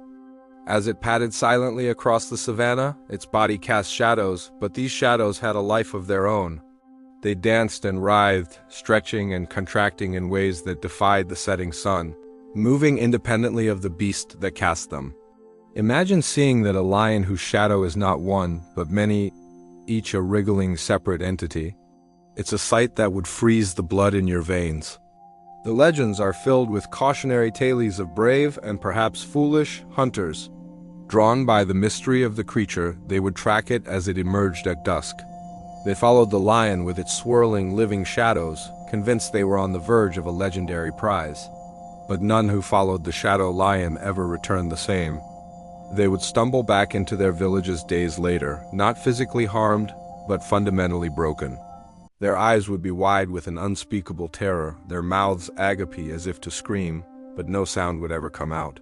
Only warm, silent breath. They were rendered mute, their voices stolen by whatever they witnessed in the twilight expanse. What did they see? What horror was so profound it could literally silence a person forever? The elders believed the lion didn't attack them physically. It showed them something. Something from within that void of a face. Over time, the people of Nubia learned to fear the dusk. They learned the creature's weakness, or rather, its aversion. It wasn't the heat of a flame or the threat of being burned that it feared. It was the light itself. Specifically, the people discovered that if they kept their fires burning brightly throughout the entire night, from the moment the sun began to set until it rose again, the shadow lion would not appear. It wasn't about pain. It was about recognition. The light, they whispered, would give its face form. It would fill the void. And the one thing the shadow lion feared more than anything was being seen, truly seen for what it was. The darkness was its mask, the twilight its domain. In the unwavering light of a fire, it had nowhere to hide. So, what was this creature? Was it a demon, a spirit of the land, or something else entirely? The rock carvings offer no answers, only more questions. The artists who chiseled its form into stone clearly wanted to preserve its memory, to warn future generations. The eyeless face, the living shadows, these weren't just artistic flourishes. They were attempts to capture the essence of a being that defied natural law. Modern interpretations vary. Some folklorists believe the shadow lion was a metaphor for a primal fear, the fear of the unknown, the fear of what lurks just beyond our perception. The hunters who returned mute weren't silenced by a monster, but by a truth so overwhelming that human language couldn't contain it. Others suggest a more supernatural origin. Perhaps the lion was a guardian, a gatekeeper between our world and another. The void on its face could have been a portal, a window into a reality that would shatter the human mind. By looking into it, the hunters saw everything or nothing, and the experience stripped them of their ability to communicate, leaving them as empty vessels. The moving shadows could have been glimpses of that other reality leaking into our own. This theory paints the lion not as a malevolent entity, but as a neutral force of nature whose very existence was dangerous to mortals. It didn't hunt people. People hunted it, and they paid the price for their hubris. Think about the psychology of it. The fear isn't of being eaten by a lion. It's the fear of being unmade by one. The loss of voice is symbolic. Our voice is our identity, our way of expressing who we are. To have it taken away is to have your essence stolen. The hunters returned as living ghosts, their stories locked forever behind silent lips. Their terror served as a more potent warning than any tale could. You didn't need to hear what they saw. You just needed to see them. The tradition of keeping the fires lit through the night became a sacred ritual, a pact between the people and the encroaching darkness. It was a communal act of defiance, a wall of light against the formless terror of the dusk. The fires represented knowledge, consciousness, and community, everything the shadow lion with its void-like existence was not. As generations passed and the rituals held strong, sightings of the shadow lion became less and less frequent, until it vanished completely, receding back into the legends and the ancient rock on which it was carved. But the story serves as a powerful reminder. Some mysteries are not meant to be solved. Some shadows are best left unexplored. The shadow lion of Nubia may be gone, but the twilight it roamed is still with us every single day. And in those fleeting moments between light and dark, it's easy to imagine a silent, powerful form padding just at the edge of your vision, its face an empty void, and its shadows dancing with a life of their own. The question remains, if you saw it, would you be brave enough to look away? Or would you follow it into the growing darkness and risk losing your voice forever? Thanks for joining me on this journey into one of history's most fascinating and unsettling legends. If you enjoy diving into mysteries like this, make sure to hit that like button and subscribe for more. Let me know in the comments what you think the shadow lion truly was. Until next time, stay curious. Have you ever heard a story that feels just a little too real? One that burrows under your skin and stays with you long after you've heard it? Today, we're journeying back thousands of years to ancient Sumer, the cradle of civilization, to uncover a tale that was almost lost to history, a story deliberately erased from the records. It's the story of the Whispering Calf. Imagine the dusty plains of Mesopotamia around 4500 BC. The Sumerians are masters of innovation. They've given us writing, the wheel, and sprawling cities like Uruk and Ur. They are meticulous record keepers, documenting everything on clay tablets, grain harvests, trade deals, and, most importantly for our story, livestock counts. These weren't just simple lists.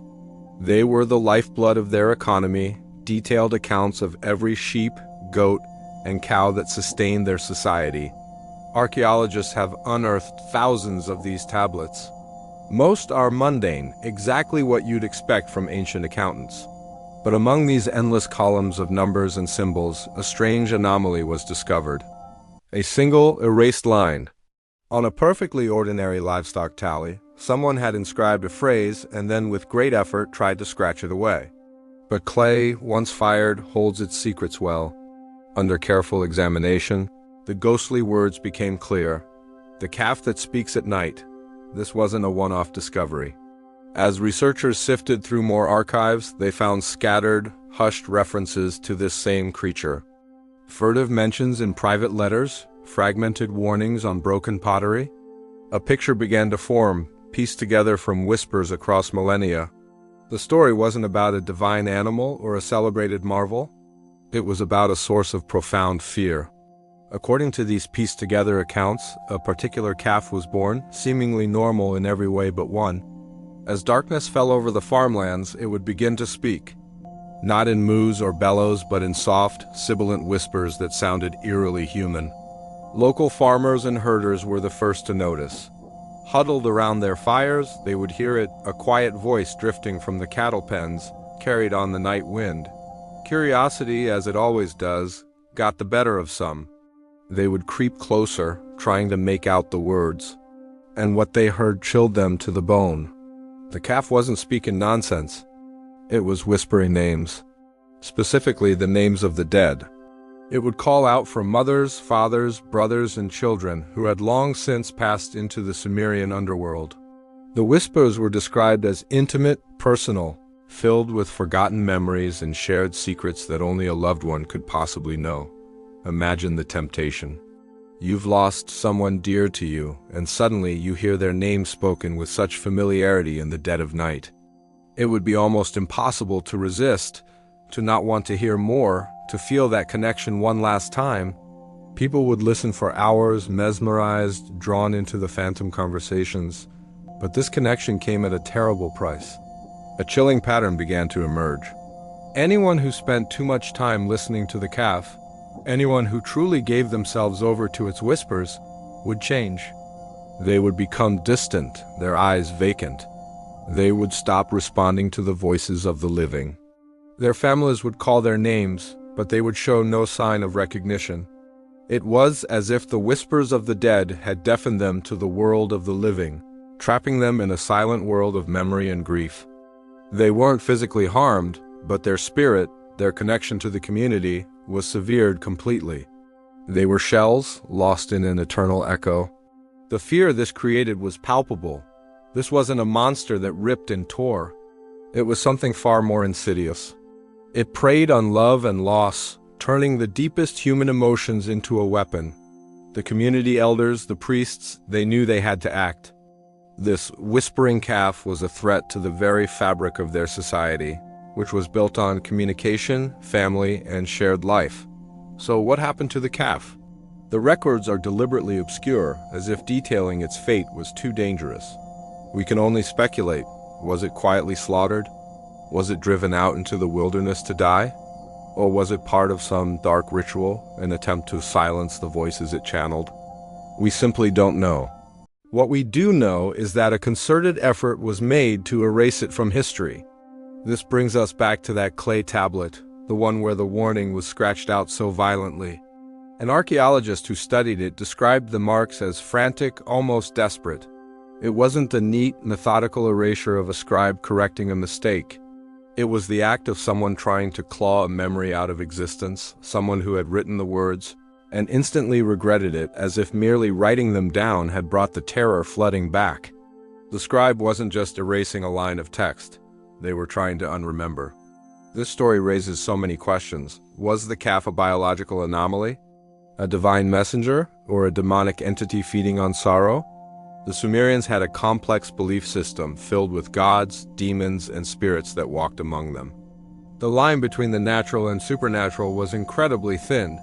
For them, a talking animal might not have been unbelievable, but one that spoke with the voices of the dead, one that stole the souls of the living, would have been an omen of the highest order. Could there be a rational explanation? Perhaps a type of fungus growing on local grain that caused auditory hallucinations. Or maybe it was a case of mass hysteria, a folktale born from collective grief in a community that had suffered loss. These are possibilities, but they don't quite explain the specific, repeated details, the names of the dead, the whispering, the subsequent catatonia of the listeners. And they certainly don't explain the deliberate, fearful effort to scrub it from the official record. History is written by the victors, but it's also edited by the fearful. What other stories have been scratched out and buried, deemed too dangerous to remember? The tale of the whispering calf of Sumer is a haunting reminder that some things are so terrifying, the only defense is to pretend they never existed at all. It suggests that the greatest horrors aren't always the monsters we can see, but the whispers we can't resist. What do you think? Was this a real, unexplained phenomenon, or just a powerful piece of ancient folklore designed to warn against dwelling on grief? Let me know your theories down in the comments. I'd love to read what you all think about this chilling mystery from the dawn of time. Thanks so much for hanging out and diving into this strange piece of history with me. If you enjoyed this, please hit that like button and consider subscribing for more journeys into the unknown. We have a lot more mysteries to uncover together. Until next time, stay curious. Have you ever heard whispers of the Bone Weaver?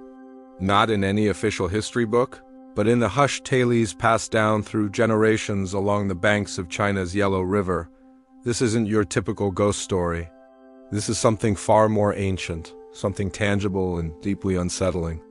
Imagine this: a family in a small riverside village goes to rebury an ancestor, a common practice to show respect. They open the coffin, and what they find sends a cold dread through their hearts. The skeleton isn't there as it should be. Instead, the bones are arranged.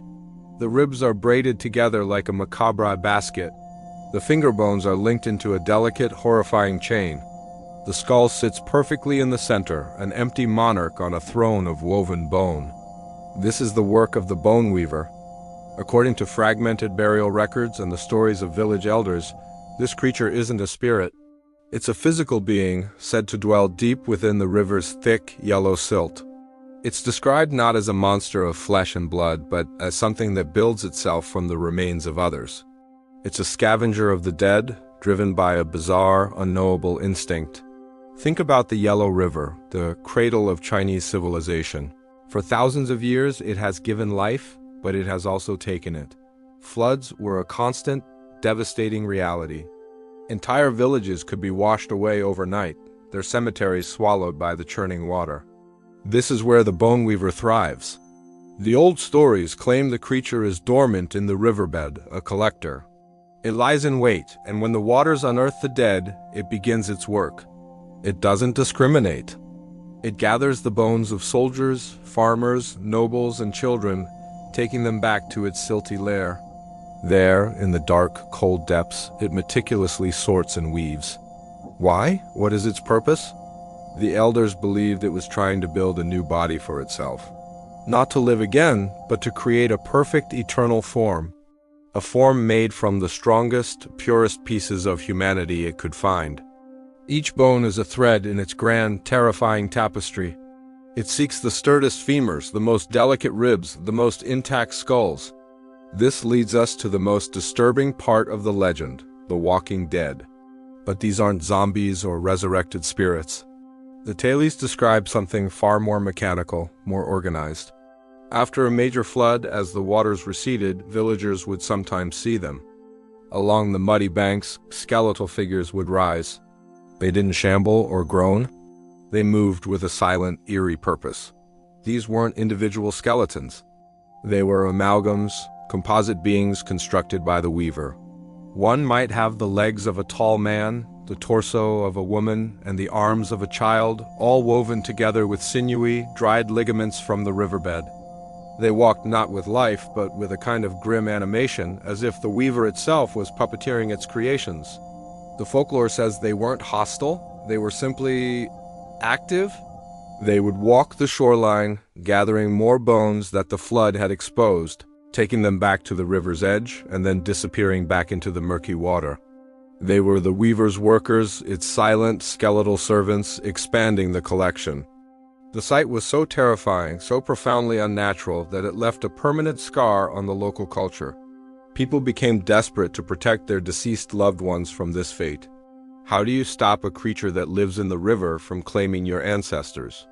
This is where a real, historical practice seems to intertwine with the myth. Archaeologists and historians have noted the ancient practice of using weighted coffins in regions along the Yellow River. Coffins were filled with heavy stones or fitted with thick iron plates. The official explanation is that this was to prevent the coffins from being washed away during floods. It's a logical, practical reason. But the folklore offers a darker, more specific motive. The weights weren't just to keep the coffins in place. They were to keep them down. To sink them so deep into the earth that even the most powerful flood couldn't unearth them. To make them too heavy for the bone weaver's skeletal helpers to lift. It was a desperate, physical battle against a supernatural threat. Think of the sheer terror that must have existed. The fear wasn't just of death, but of what came after. The idea that your body, your very frame, could be desecrated, taken apart, and used as a building block for some monstrous entity. The final rest wasn't guaranteed. It had to be fought for, even after death. Another fascinating detail from the local legends is the sound.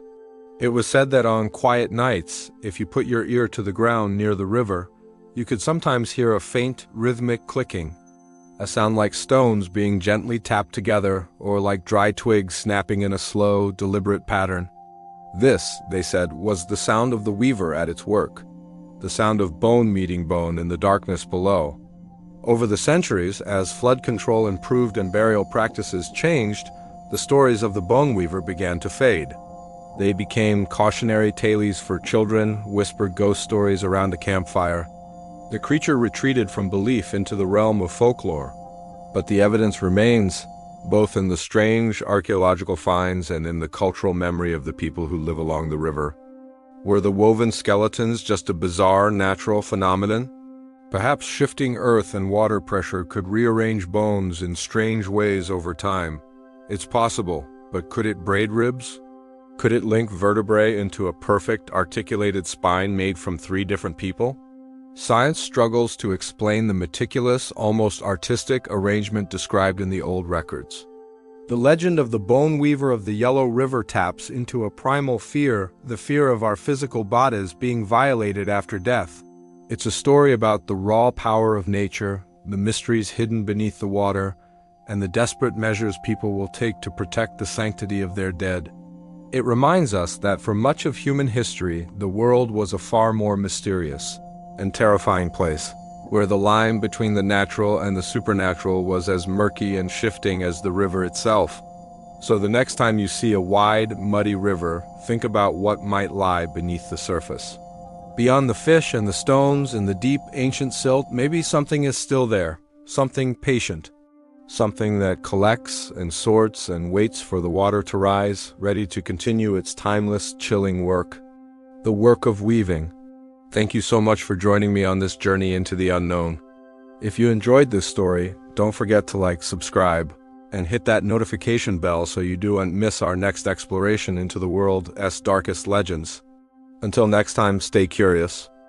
In the dust of ages, long before the tales we tell today, there was an empire that rose from the cradle of civilization.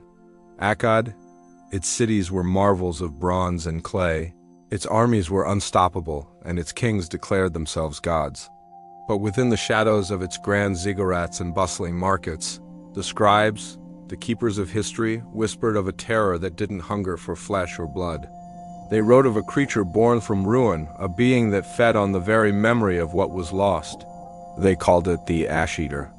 4,000 years ago, the Akkadian Empire was at its zenith, but empires, no matter how mighty, are not immune to disaster. Great fires, whether sparked by war, accident, or the wrath of a scorned deity, would sometimes sweep through the great cities. And it was in the aftermath, when smoke still clung to the air like a shroud and the ground was a blanket of gray, that the Ash-Eater would appear. Imagine the scene. A temple, once a vibrant center of worship, now a skeletal ruin. Its great wooden doors are gone, its idols toppled and blackened. As the survivors sift through the debris, hoping to salvage something, anything from the destruction, a movement catches their eye. From the deepest, most scorched part of the sanctuary, something stirs. It isn't a survivor. It isn't an animal seeking shelter, it is something else entirely. The scribes described it with a chilling clarity. Its body was said to be formed from cracked, baked clay like the bottom of a riverbed dried out by a merciless sun. It moved with a slow, deliberate crawl, its limbs scraping against the charred earth. It had no eyes to speak of, no face in the way we would recognize. There was only a single, dark orifice at its front, a circular maw that didn't roar or bite, but inhaled. It breathed in the embers, drawing the last vestiges of heat and light into its hollow form. It fed not on life, but on the absence of it. It consumed the end. The horror of the Ash-Eater wasn't in what it did to the living, but what it left behind. Those who encountered it were often found days later, perfectly preserved. There were no marks of violence, no signs of a struggle. They lay peacefully as if they had simply fallen asleep amidst the ruins. But when the city's healers examined the bodies, they made a grim discovery. Their lungs, which should have been filled with air, were instead packed tight with cold, fine soot. It was as if their last breath had been stolen and replaced with the very ash the creature consumed. They hadn't been killed. Their life had simply been vacuumed away, leaving an empty vessel. What was this thing? The Akkadian priests debated its nature endlessly. Some believed it was a primordial spirit, an elemental force of decay giving form. It was the universe's way of cleaning up, of erasing the past to make way for the new. Others saw it as a punishment from the gods, a divine scavenger sent to feast upon the arrogance of men who built their cities too close to the heavens. A more terrifying theory suggested it was a guardian, not of the sacred, but of the profane. It emerged from ruined temples because it was drawn to the desecration, protecting the memory of the fire itself. The most perplexing part of the legend is what happened after the creature fed. Once the last embers had cooled and the city began the arduous task of rebuilding, the Ash-Eater would simply vanish. It didn't retreat into a cave or burrow into the earth. It dissolved. Like a mirage, it was there one moment and gone the next, leaving no trace of its existence. Well, almost no trace. The scribes, the very people who chronicled its appearances, noted a peculiar phenomenon. The clay tablets on which they recorded the events, the ones stored in the rebuilt libraries and archives, would sometimes bear strange marks. The tablets that specifically mentioned the Ash-Eater were found with their edges scorched, blackened as if licked by a flame. The cuneiform script near the edges would be blurred and distorted. It was as if the creature was reaching back through time, trying to consume the very history that dared to remember it. Even the memory of the Ash-Eater was not safe from its hunger. It was a monster that devoured not just ash but its own legend. This fear of being forgotten, of having its story erased, led the scribes to take extraordinary measures. They began hiding the tablets that spoke of the Ash-Eater. They created coded messages, allegories, and myths that hinted at its existence without ever naming it directly. They wove its story into cautionary tales about the dangers of fire and hubris, hoping to preserve the warning without attracting the creature's attention. And then, as the Akkadian Empire itself crumbled, turning to dust and memory, the stories of the Ash-Eater faded with it. For millennia, the tales were lost, buried under the sands of Mesopotamia along with the cities that birthed them. When archaeologists in the 19th and 20th centuries began unearthing the great cities of Akkad, Ur, and Babylon, they found thousands of clay tablets. Among them were the fragmented, scorched-edge records that told the impossible story of a creature made of clay that ate fire. Modern historians, of course, have tried to rationalize the legend. They propose that the ash eater was a metaphor for the psychological trauma of surviving a devastating fire. The victims with lungs full of soot were likely just unfortunate souls who had succumbed to smoke inhalation. The cracked clay body could be a personification of the landscape itself, the baked and fissured ground of a fire-ravaged city. The scorching on the tablets? Probably just incidental fire damage, a coincidence that a superstitious ancient culture wove into their mythology. But is it that simple? The accounts are strangely consistent across different cities and different time periods within the Akkadian reign. The details are specific: the body of cracked clay, the inhaling mouth, the victims untouched but filled with soot. It's one thing to have a general myth about a fire demon. It's another to have such a unique and peculiar creature described so precisely by multiple sources. And what if it wasn't just a metaphor? Let's indulge in the terrifying possibility that the Akkadians were describing something real. A creature that operates on biological or physical principles we don't yet understand. An entity that thrives on high-carbon, low-energy matter. A being that, through some unknown process, could displace the air in a person's lungs with particulate matter. The legend leaves us with an unsettling question. If the ash eater of Akkad appears after great fires and vanishes when cities rebuild, where does it go? Does it truly cease to exist, or does it simply lie dormant, waiting? The Akkadian Empire is long gone, but humanity has not stopped building, and we have certainly not stopped fire. Our modern world is filled with cities of glass and steel, far grander than anything Akkad could have dreamed of. And we have witnessed fires on a scale that would have dwarfed the blazes of the ancient world. Think about the great fires of history: Rome, London, Chicago, Tokyo. Think about the devastating wildfires that now rage across entire continents. In the aftermath of these modern conflagrations, surrounded by acres of ash and ruin, could something be stirring? If a creature like the ash eater exists, our world would be a perpetual feast. Perhaps it has evolved. Maybe it no longer takes the form of cracked clay. Maybe it's more subtle now. Perhaps the feeling of emptiness and despair that hangs over a disaster zone isn't just psychological. Perhaps it's the presence of something feeding on the very energy of that loss. A psychic scavenger drawn to collective grief. The Akkadian scribes feared their history would be consumed. They wrote their warnings on clay, the most durable medium they had, and even then they feared it wasn't enough. Today, our history is written on fragile paper and in ephemeral digital code. How easily could our stories, our memories be turned to ash? How easily could we be forgotten? The legend of the ash eater is more than just a monster story from a long-dead empire. It's a 4,000-year-old warning.